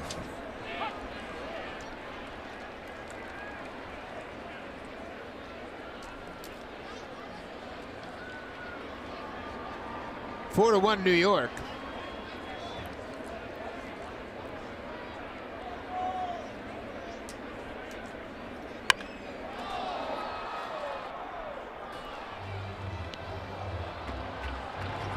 The versatility of this lineup with 2 switch hitters back to back really puts the pressure on the opposing manager as far as how you're going to use your bullpen. Hitting hasn't been a problem for the Yankees this year. They're averaging almost 6 runs a game also. Like the Blue Jays, they're 5th in major leagues at runs per game. So offense hasn't been a problem for them this season. Walker gets a piece of it. Stroman made a terrific play starting a 1-4-3 double play in the 5th, and boy, he got off the mound in great shape, and it was the only play where they were going to get an out. Yeah, they were going to get 1, and you were just hoping for an out at the plate there. Then the infield could back up, and you can get out of the inning with another double play. But now, after the play was not made, infield has to come in, and he needs a strikeout here. And he gets one. There's that comeback fastball. Walker caught looking. A huge strikeout for Stroman in this situation. That's the first out of the inning. That's a new little wrinkle that we have noticed against lefties. The comeback inside fastball to pick up a big out. Walker's right on top of the plate. That was a perfect time to throw it. So now the infield can move back, at least in the middle of the infield, the diamond, to get a double play. Miguel Andujar. Andujar had a single in the 5th. A situation like this, you get a hot shot to the 3 infielders on the left side, 3rd, short, and 2nd. You go around the horn. Pierce, he might come home. Now he's going to back up at 1st. first. He's asking what I should do with Luis Rivera. Should I play off the grass? I think I should stay right there. For the third baseman, if it's chopped to him, I think you come home. If you determine that you can't turn a double play on a ground ball to the third baseman, you have to come home. So you got to read it off the bat quickly. If it's hit hard to your glove side or right at you, go around the horn. Wild swing from Andujar. Stroman's ahead 1-2.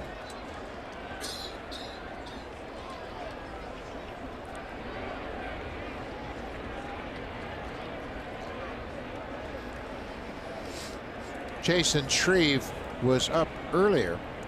He's now joined by Betances. They are both ready, standing by. Mike Harkey is the bullpen coach. Off the end of the bat. He's not picking up that breaking ball at all from Marcus Stroman. Keep feeding it to him.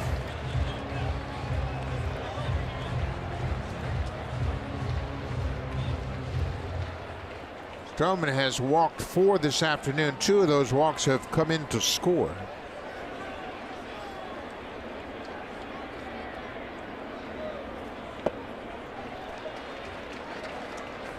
He laid off that breaking ball.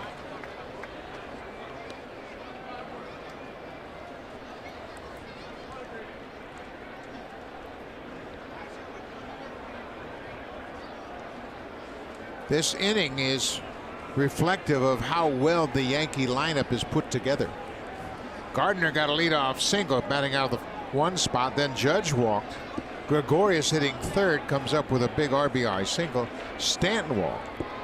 Then Hicks, a switch hitter, hits into a fielder's choice, and they make it tough on you. Top of the order, I think, is put together perfectly. Yeah, you got some speed. You got guys who aren't afraid to take some strikes. They can hit with 1 strike.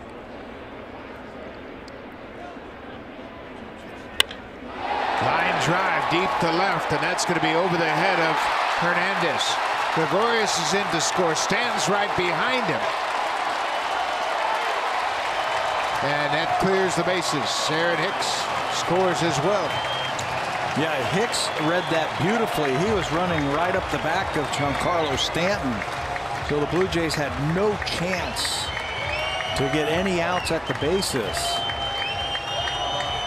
And Duhar with another extra base hit. Breaking ball, that one hung over the middle of the plate. He got an extra base hit in last night's game, a home run. Now he clears the bases with that double. So the Yankees have a big inning. They knock Stroman out of the game. John Axford will come into the ball game. Austin Romine, the catcher, hitting in the 8th spot, will be the 8th man to hit this inning. The Yankees have busted it open here in the 6th.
lineup. Didi Gregorius has become a key in this Yankee lineup. Yeah, they put him between the big hitters, and you can see how patient he is as Marcus tried to get him nibble on some of those breaking balls. All of them were down, and then the minute he misses his spot, he cashes them in with a base hit to right field. That set up the rest of this inning. So he is out. John Axford is in. Ax has pitched in 8 games this year, a very good ERA at 2.16. He has really come on with a hard fastball with some life to it. Axford worked the 8th inning in Thursday night's game.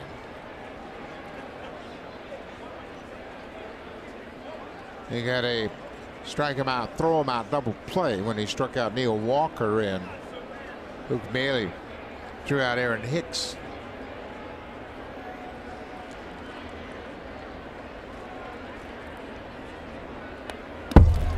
There's that hard, and I mean hard, 95 miles an hour with movement, two-seamer right in on his hands. Got to save that run. 7-1 New York, 5-run inning for the Yankees. They only have 5 hits this afternoon. 3 walks. All of them have come around to score.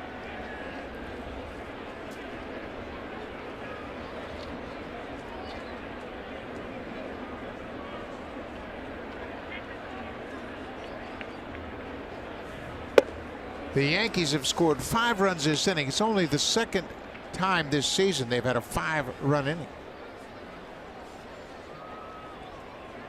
Romine's been clutch in his limited at-bats. This is just his 22nd at-bat of the season.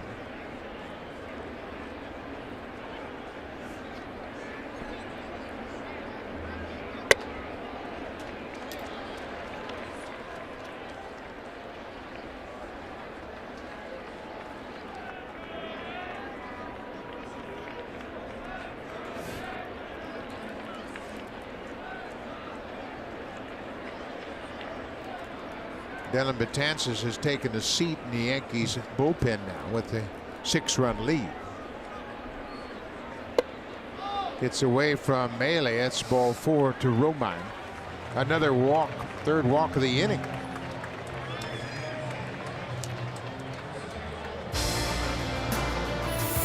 Canada's favorite car cheers for Canada's favorite team.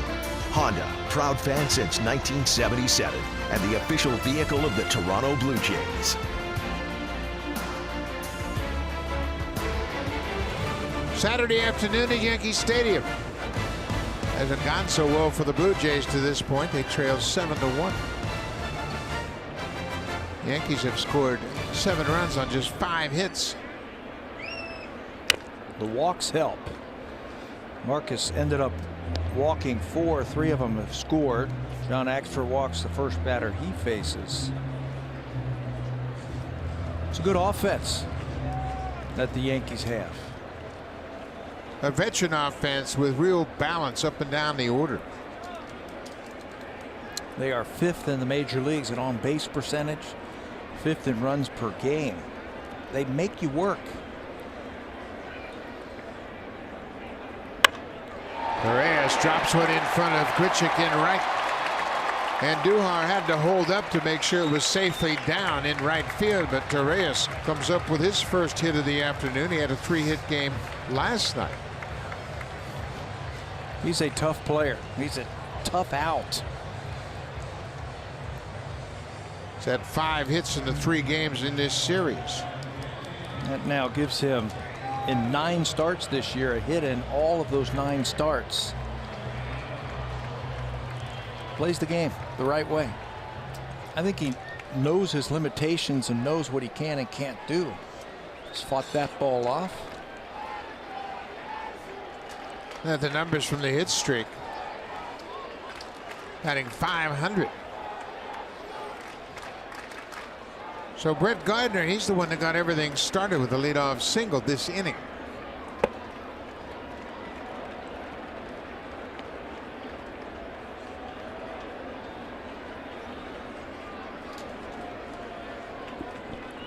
because he can run so well.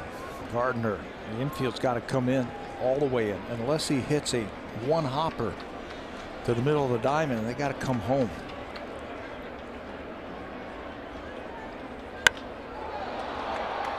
Fly ball down the left side, slicing away from Hernandez.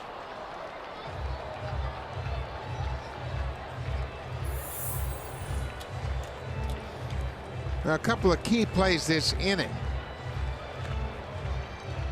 The ball chopped back to the mound. Stroman made a terrific play to toss the ball to Maile at home plate, but Luke dropped the ball for an error that allowed the 4th run to score.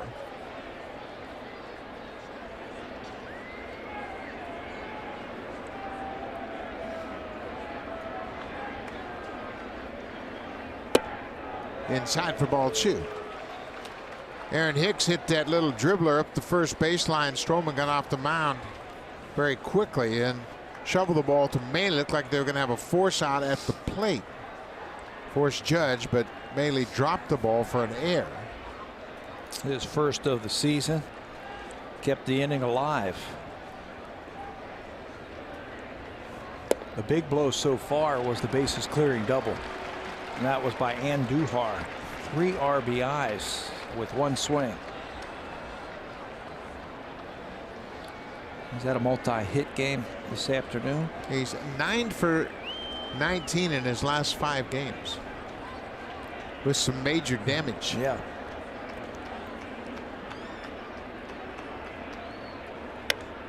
Eight of those 9 hits have been extra base hits.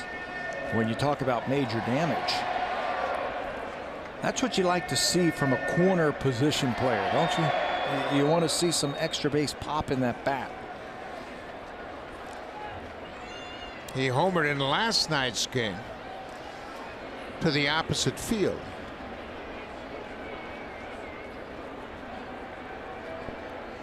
Three balls and 2 strikes, a full count on Brett Gardner.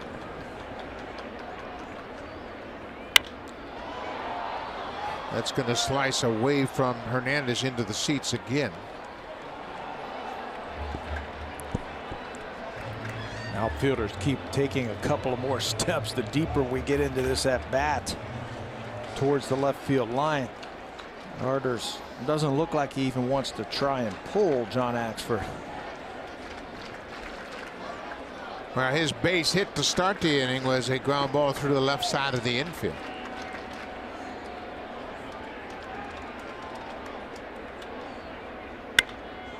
You're right. He's just protecting the plate right now. Yep. Trying to stay on that 2-seam fastball and just slash it the other way. If he could make it start inside like the strikeout we saw from Stroman against Walker, I think he could freeze him up and get a strikeout.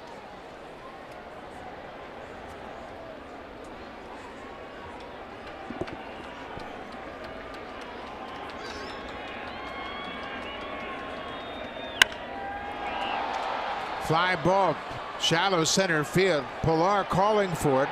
Hernandez gets in his way. Pilar's throw to the plate is a good one, but not in time. And Andujar scores. Boy, there was some miscommunication there between Hernandez and Pilar, because Pilar's throw was absolutely impeded by the presence of Hernandez right in front of him. They had to hesitate just for a second. Pilar has fly ball priority in the outfield if he calls it. Plus his momentum was coming to the plate. He had set himself up beautifully to catch the ball and throw accurately to the plate. There he is. You can see him with the hand sign and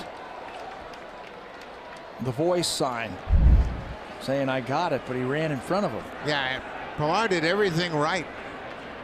But for some reason, Hernandez just never peeled off and ran in front of Pilar. 2 outs there, and Judge goes after the first pitch.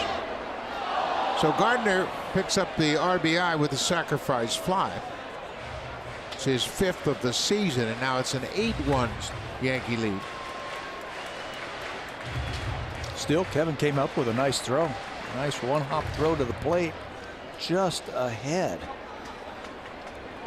of that throw was the runner. Just got in.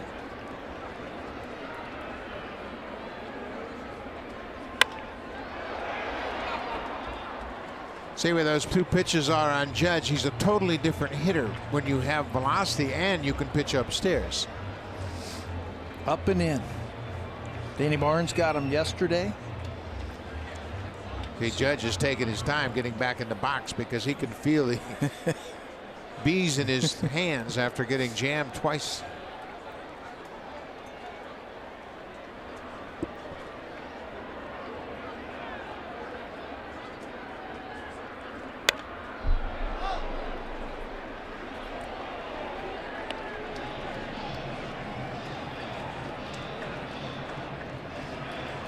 "12 home runs in 31 career games against the Blue Jays. Last year in the regular season, he hit 10, the most any player has ever hit against the Blue Jays in one season. He's already got 2 in this series. We got a full game tomorrow.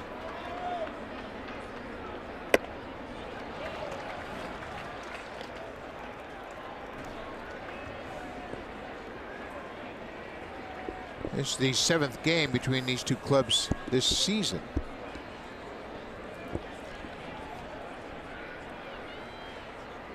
Jaime Garcia will go up against Luis Severino in the series finale on Sunday. Judge hits it past Solarte. Romides in to score. Torres goes first to third. Another RBI for Aaron Judge. His second of the day. Now has driven in 14. He was bound and determined to get that ball off of him. And by that I mean he found a couple of those fastballs off to the right side and finally said, I'm going to look for another one. And this time he pulls it by Solarte into the outfield. He's got 3 RBIs. It's a 7-run inning for the Yankees.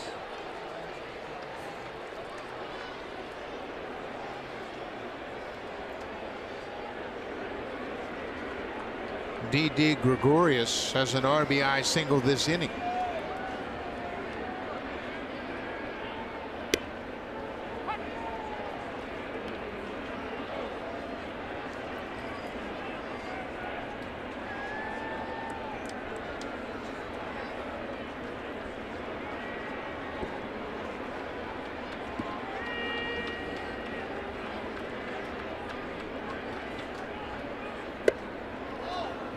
Oh, and 2.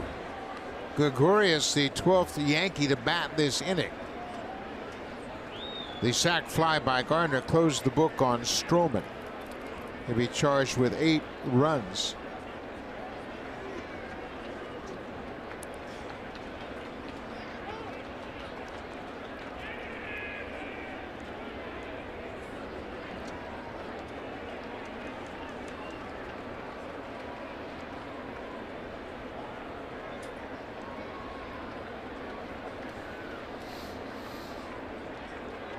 Stroman 8 runs, 6 earned runs because of the error by Maile.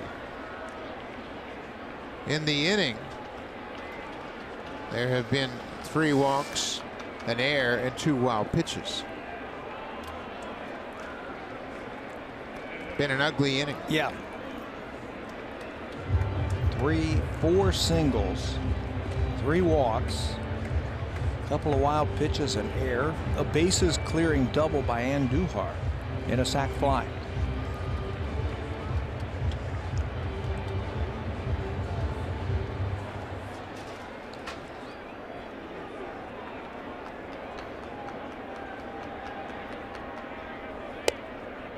Strike 3 call. Gregorius strikes out. That ends the long inning.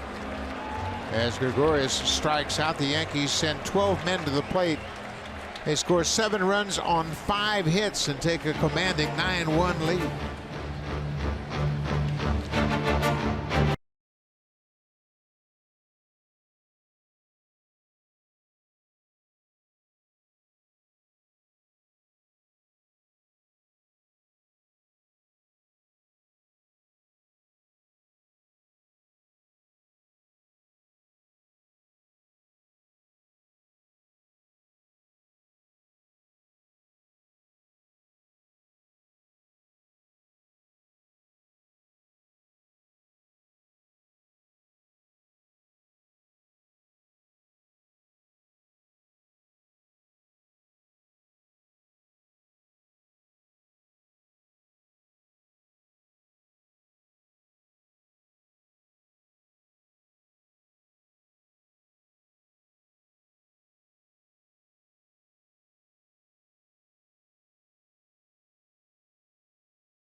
the plate. He got rid of the mullet, shaved the sides of his head, telling me he needed to switch things up a bit. And John Gibbons said for guys to have big seasons, they have to be in the lineup regularly.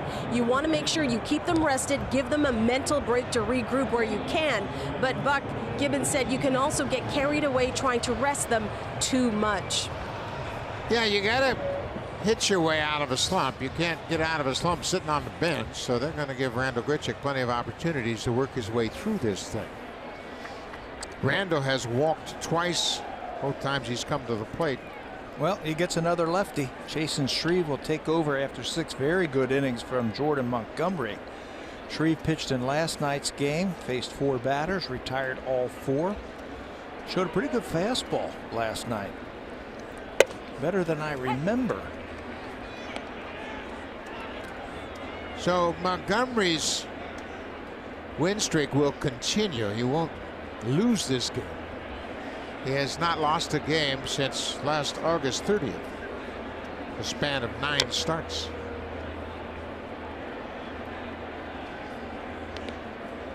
Blue Jays had their chances in the 3rd, 4th, and 5th inning to drop a couple of runs on Montgomery and change this outlook of this game, but they left the bases loaded in the 3rd, 2 more on in the 4th.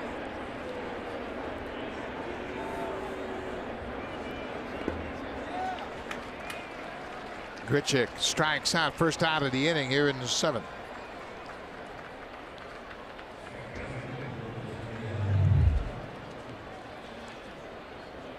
Shreve's got a nasty off-speed pitch. It looks like a fastball, but he bounces that one for the strikeout. Like I said, he pitched in last night's game, 4 batters, all 4 outs, 3 fly balls and a strikeout.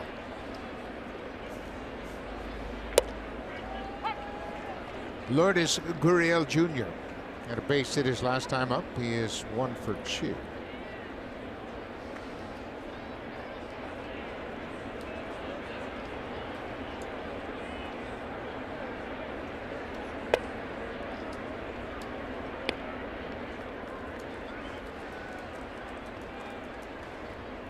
The one strikeout that he had last night was against Gurriel.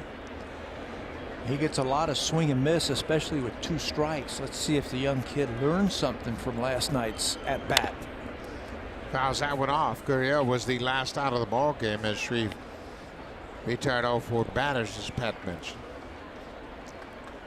He gets 90% of his strikeouts have come on swinging strike 3s. So that's that funky pitch that we just saw to Randall Grichuk. There's 2 strikes now.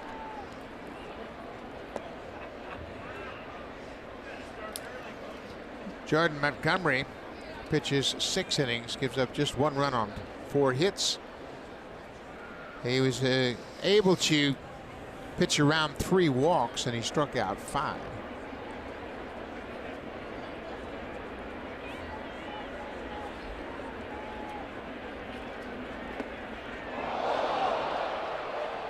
Gurriel strikes out. 2 strikeouts for Shreve. That was it again.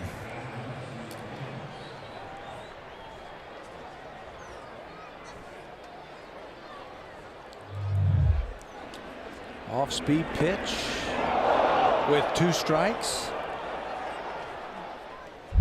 2 up, 2 down.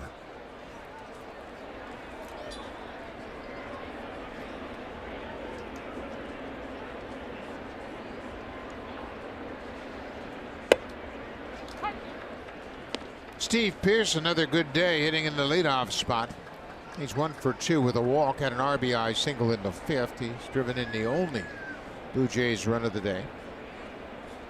For Pearce, that gives him 10 RBIs for the season.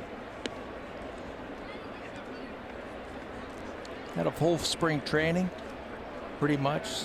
Stayed healthy. He can hit. He can hit against lefties too. Came into this game hitting over 330 against lefties this season.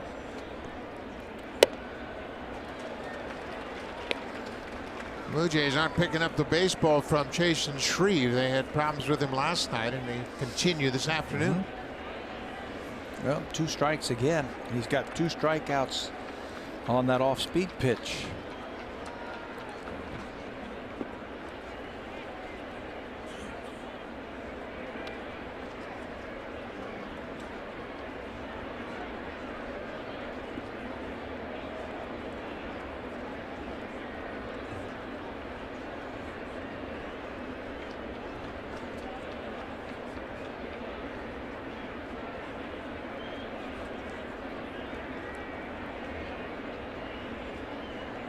Two balls and 2 strikes on Steve Pearce. Blue Jays have just 1 run on 4 hits. Pearce hits it in the air, deep right center. Judge on the run. Hicks is there. The center fielder makes the nice running catch, just a stride short of the wall in deep right center. Pearce hit it hard, but it's the final out of the inning. Chase and Shreve retires the side in order to the top of the 7th. Hicks calling for it, and Judge pulls out of the way just in time.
Customize your experience to catch every moment this season. Get Blue Jays home screen icons and features such as the MLB TV Game of the Day, pitch tracking, in-game highlights, live radio broadcasts, stats, news, and more.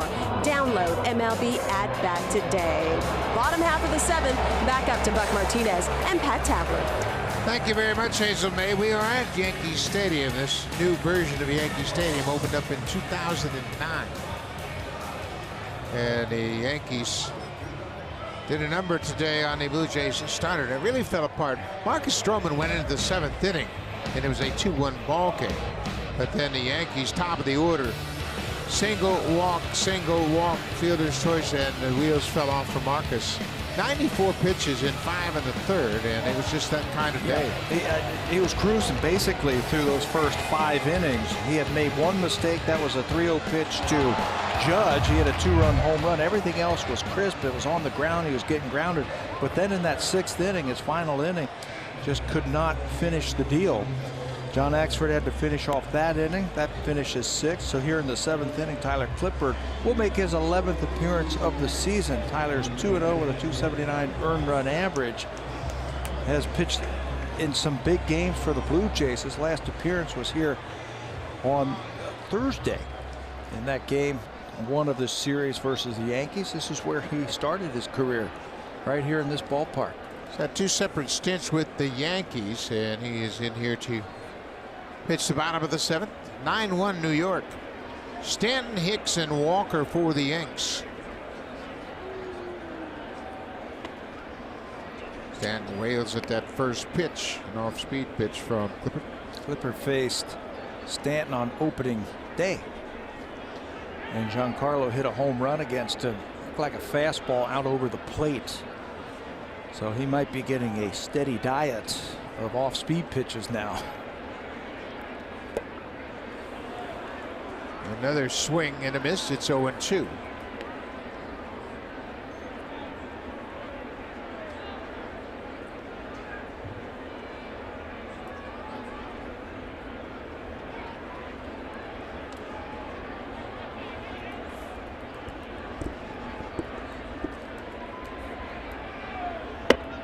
Fastball way upstairs.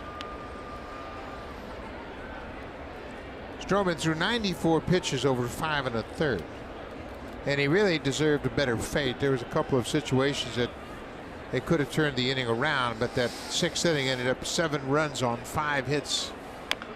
I thought he looked great the first part of the ball game, first 5 innings. The sinker was working, breaking ball was working. He adjusted his windup to what we saw last year. He was keeping the ball down. Get just that one mistake to Aaron Judge. That was it. Stanton strikes out for a 2nd time, 1 away. This copyrighted telecast is presented by authority of Rogers Blue Jays Baseball Partnership and may not be reproduced or retransmitted in any form.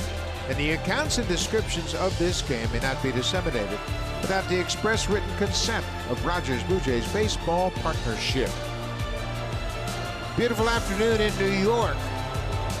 As the weather has warmed up, there is hardly a cloud in the sky on a gorgeous afternoon.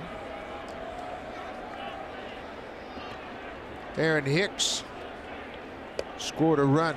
He's the one that tapped that ball out in front of home plate that Stroman threw to Maile, and Maile dropped. That was the beginning of the end. That was going to be the first out of the inning and put the double play in order, and maybe, just maybe, then he could have pitched out of it. Yeah, give the Yankees some credit. They fought back after strikeout, double walk, single, and really blew open this game. Clipper, when he is behind in the count like he is, he won't give in. He can throw that changeup, I think, anytime he wants to. Threw it there but missed downstairs. 3-0 now to Hicks.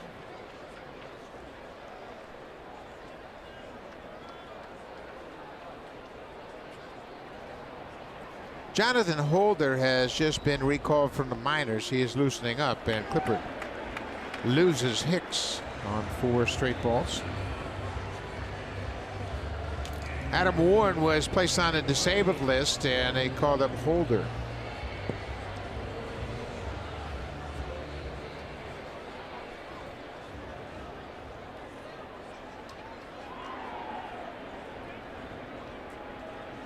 Six walks now issued by the Blue Jays pitchers this afternoon.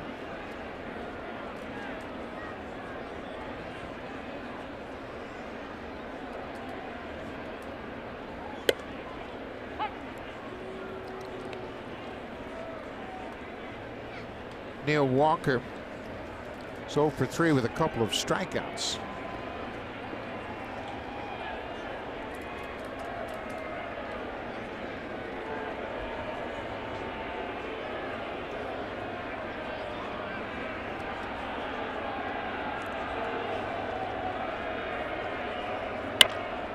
That'll flare into center. That's going to get down for a base hit. Hicks will stop at second. So Walker has his first hit of the afternoon. Yankees brought the hitting shoes this afternoon.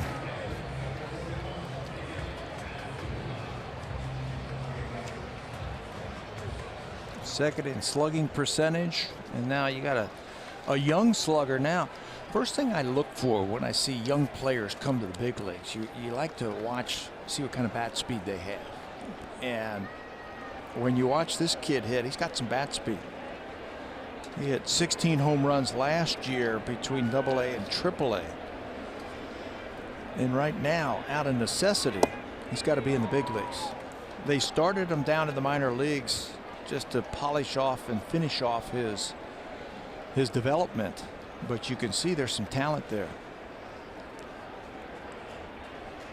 He's got some bat speed. Well, the Yankees have done a nice job of replenishing their farm system by trading some veterans and getting other organizations' top prospects. And then they've signed some of their own and created a lot of depth in their minor leagues. Aaron Boone knows that there are guys knocking on the door. Gleyber Torres has been talked about a lot lately as potentially the next third baseman. Yeah, the off day before the Blue Jays got here on Wednesday, the newspapers were full of Gleyber Torres.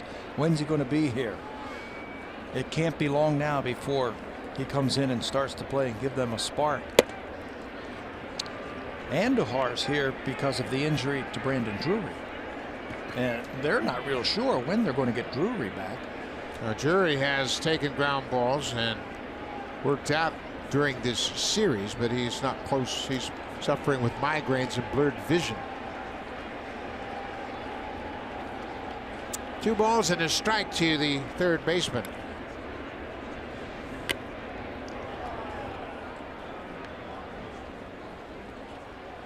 Andujar's swing reminds me of Mariano Duncan. The way Duncan would let it fly, and Andujar, a bigger physical guy than Duncan, but same type of swing. Yeah, bigger version of him. He's listed at 6 feet tall, but he weighs 215. Got some power the other way. We saw him hit a home run to right field yesterday. This time he strikes out. Off speed pitch got him. 2 strikeouts for Clippard. Austin Romine, the catcher. Clippard has a couple of different ways to get young hitters out. They haven't seen a changeup like the one he has. That looked like it might have been the splitter. Yeah, and he's not afraid to throw it to righties or lefties.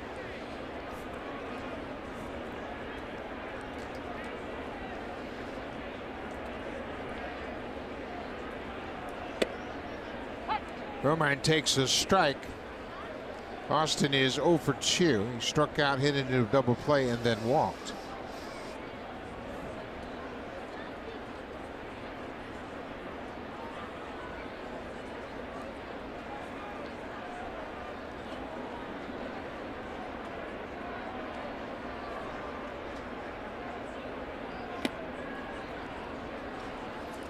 Another good fastball. Talking to some of the Yankee people the last couple of days since we've been here, and they're talking about what an influence Clippard was here with the Yankees in the bullpen the last couple of years. His veteran presence, and I think we're seeing that now here in Toronto with some of the young kids down in that bullpen. They've done a good job. Veteran leadership from Clippard. Both Clippard and Axford, a couple of veterans they brought in the off season, have had a positive impact down in that bullpen. And you talk to some of the younger relievers, and they've really been impressed and pleased with the way this bullpen has come together. He did the same thing over here with some of the young pitchers that they had in that bullpen for the Yankees, and they say they're basically missing that this year. Yankees bullpen hasn't been the same so far.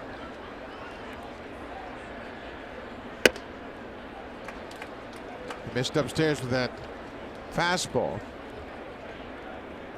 Clippard throwing a few more pitches than he would like in this inning. That last pitch was his 20th.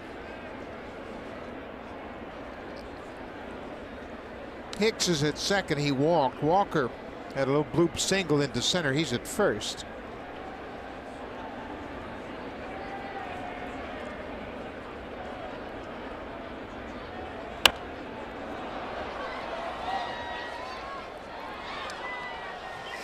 Aaron Loup beginning to loosen up for the Blue Jays, simply a result of the extended pitch count for Clippard. Yeah, he's usually in and out in under 15 pitches or so.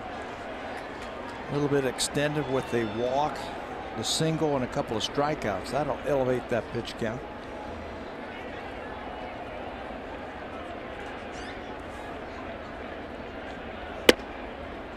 Full count now. So with 2 outs, the Yankees base runners will be moving on the pitch. We're in the bottom of the 7th. It was a 2-1 game. Heading into the bottom of the 6th, and the Yankees broke out for 7 runs on 5 hits.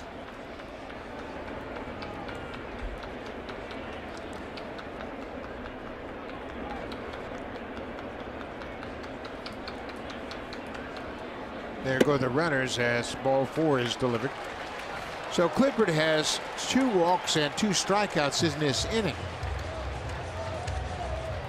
And now Ronald Torres, who's had a good series, has 5 hits in the series. His season average at .429. He's been the MVP of the series so far for the Yankees. He's had a start over at third base. He's starting at second this afternoon. 2 outs. Off the plate for ball 1.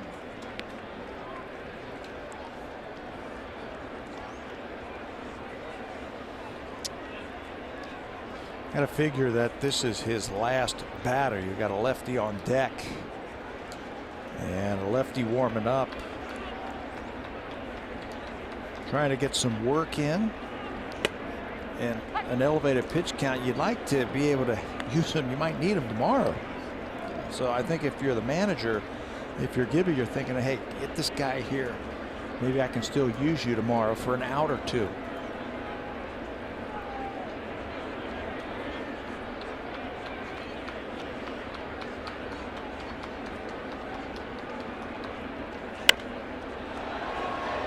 Out of play over the screen into the seats, as Torres has been a pesky hitter throughout this entire series. We've seen him throw his bat at the ball and get a base hit. We've seen him get jammed and get a base hit. He doesn't hit the ball that hard all the time, but he's come up with some big hits in this series. Pesky, tough out.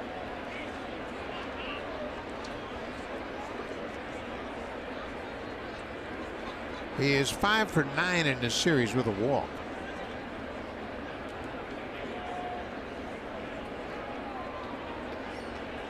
Clippard is ahead 1-2.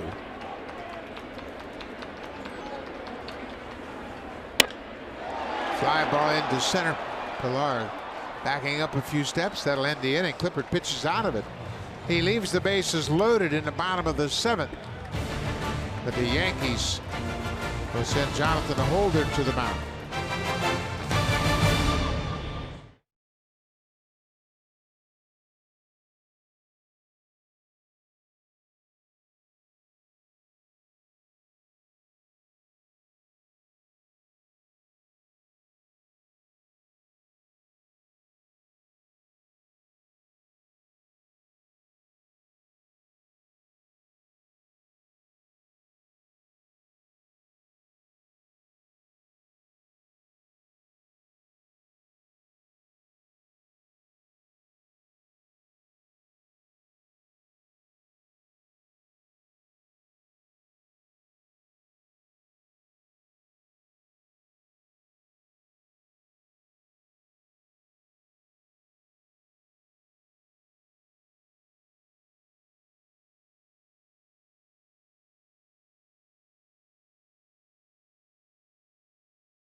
super camps across the country. Learn techniques from former Blue Jays, including Hall of Famer Roberto Alomar, Lloyd Mosby, Jesse Barfield, and Dwayne Ward. Register now at bluejays.com/camps.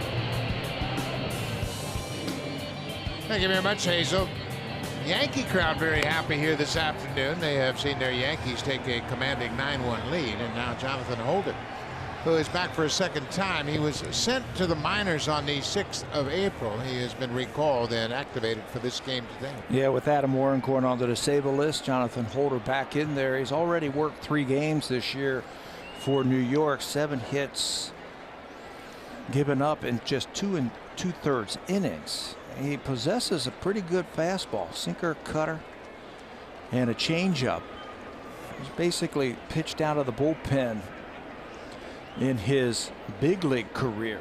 He started a couple of seasons for the Yankees when he was a minor leaguer, but they've switched him to the bullpen.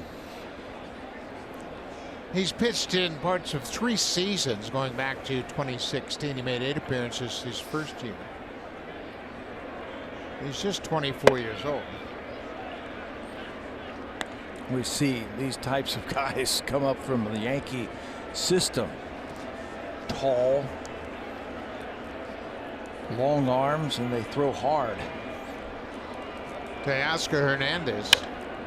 It's one off the end of the bat, lifts it into center field. That ball is carrying all the way to the warning track, but Hicks is there to make the catch. Well, that's one thing about pitching here at Yankee Stadium. You keep the hitters to the big part of this field, you can have success. You just want to keep them from pulling the ball. There's a lot of room out there in left center, and center field. But you don't want to mess with that right side of the outfield. From about halfway to from the Yankees bullpen to the foul line, that's where you don't want them to hit the ball. Got a great chance of knocking it out of here. Solarte taking all the way, takes ball 1.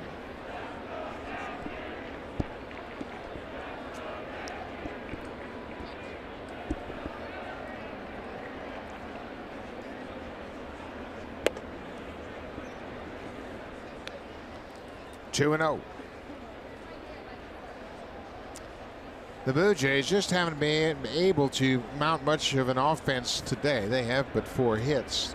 Their best opportunity was back in the 3rd inning when Montgomery ran into a bit of a control issue. Yeah, they've had a couple of innings of chances, and they needed that one hit, and maybe you change the outcome of the game early on a little bit. Bases loaded with just 1 out in the 3rd inning, and they couldn't score. They had the bases loaded again in the 5th inning. Nobody out. They scored a run, but that was it. Solarte now with a 2-2 count. Lays off that outside pitch.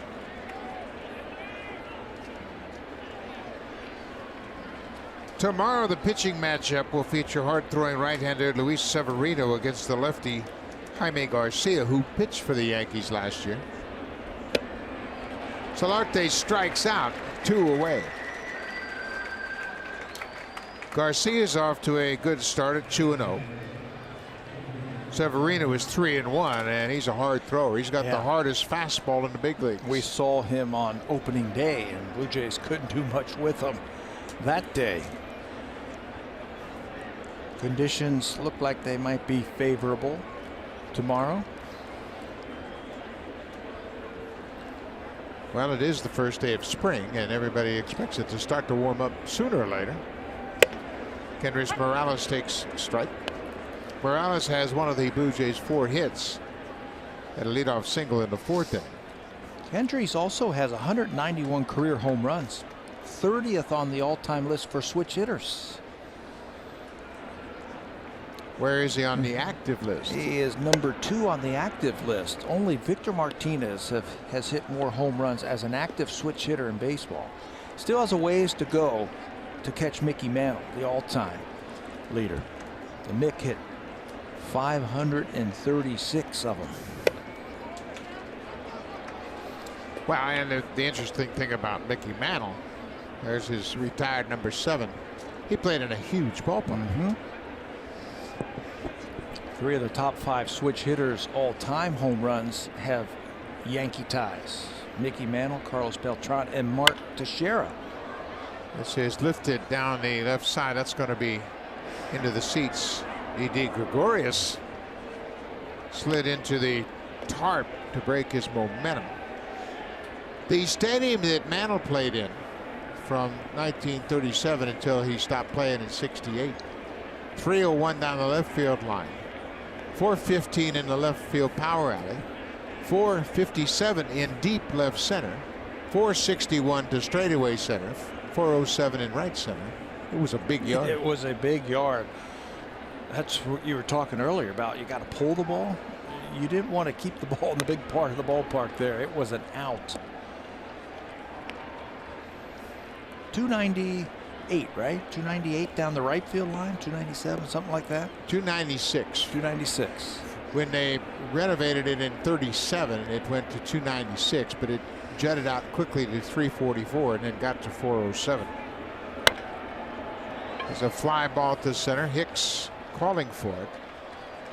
Jonathan Holder retires the side in order in the top of the 8th. But go to the bottom of the 8th. The Yankees have a 9-1 lead. Time now for a Blue Jay Central update. Here's Jamie Campbell with Kevin Barker from the Samsung broadcast studio.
Start your night with the Blue Jays on Thursday, April 26th. The first 15,000 fans in attendance receive a Josh Donaldson t-shirt.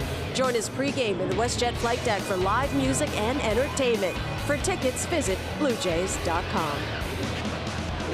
Josh Donaldson is in Florida rehabbing his shoulder. Hopefully he'll be back soon with the Blue Jays. Aaron Loup comes out of the bullpen to pitch the 8th inning. Tyler Clippard got out of a bases loaded jam in the 7th. First time that we have seen Aaron in this series. He has pitched in 8 games now for the Blue Jays. Doesn't have a record. Just 5 1/3 innings. They've used him as a lefty on left type of pitcher so far this year. So 7 games, just 5 1/3 innings for Aaron. And Loup has had trouble retiring lefty hitters. They are 5 for 9 against him this season. And he's dealing with a lefty here in Brett Gardner. 2 of the first 3 batters are left-handed for Loup here in the 8th.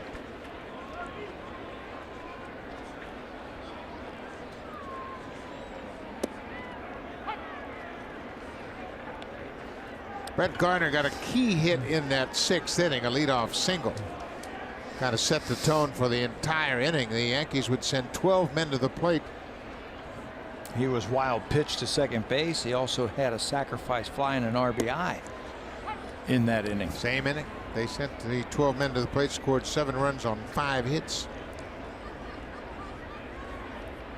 The Blue Jays helped them out.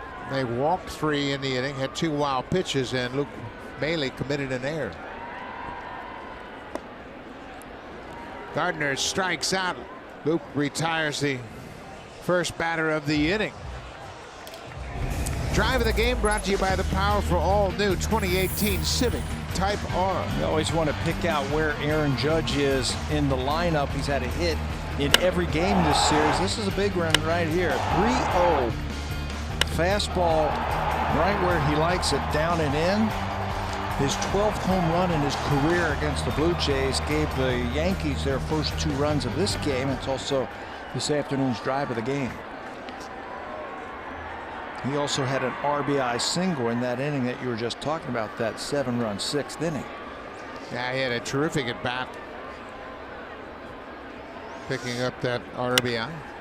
This time he grounds it to short. 2 away.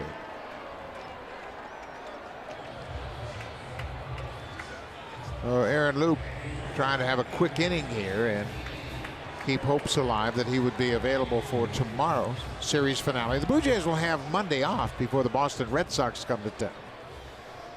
Boston out on the West Coast. They are playing Oakland later on tonight. Boston at 17-2. Wow. Wow. And they lost their first game of the season too when they were winning in the 8th inning. Lost that season opener to the Tampa Bay Rays, and since then they've won 17 of 18.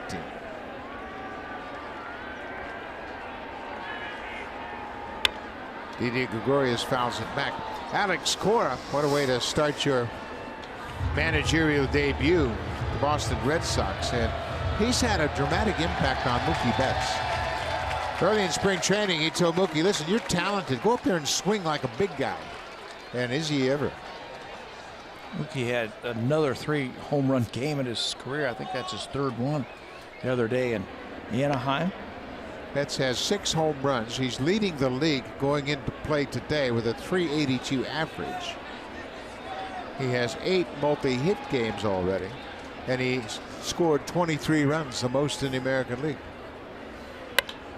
Gregorius gets a base hit to right. For Gregorius, that's his 2nd hit of the afternoon, and it comes against the lefty. Been on base 3 times today. He's also had an RBI. He's played great defense. And in a 9-1 game, he went crashing into the wall just last inning, trying to catch a pop-up. That's how you play the game. You do that every single day, and nobody will ever question your approach. Don't leave anything to doubt. Here is Giancarlo Stanton. He's 0 for 3 with a walk and 2 more strikeouts. He has now struck out 31 times this season.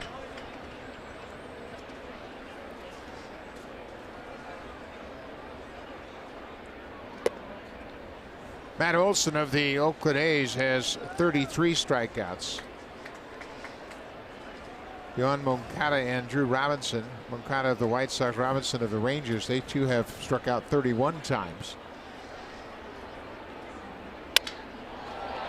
1 hop to the shortstop. They get the force out of second. That ends the 8th. Good inning for Aaron Loop. We'll go to the 9th.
Sportsnet.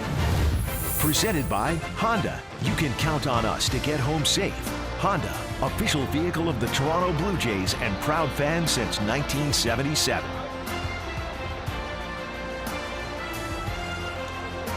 The captain, Derek Jeter, with a picture of him in Yankee pinstripes. He is now president of the Miami Marlins. Who just played here? Monday and Tuesday. Two-game series.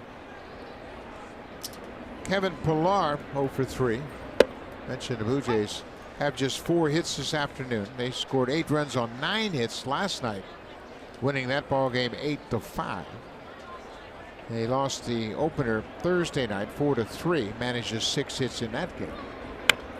So the Yankees have pitched them tough in this 3-game series, and New York's going to take a 2-1 advantage in the series. And then throw their ace tomorrow. They wanted to win this game because they feel pretty good about themselves tomorrow with Severino going.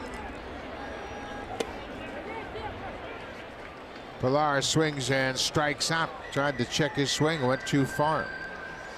Holder with his second strikeout. He came into the game in the 8th and retired the side in order. Everybody's been talking about the Yankees. They haven't been getting the pitching like they're used to as Pillar strikes out on that breaking ball. I think it's just a matter of time before the starters and the relievers get it together for this team. Just off to a little bit of a slow start. Generally, you look at a veteran pitching staff like New York, and they're going to get close to their career numbers. Luke Maile, a ball and a strike. Look at the earned run averages of some of the pitchers. They're all inflated. Tanaka's got a 645 earned run average. Sabathia's down to 270, but he's only made 3 starts. Bailey hits it high and deep to center field. Hicks on the run, Hicks on the track, and he makes the catch.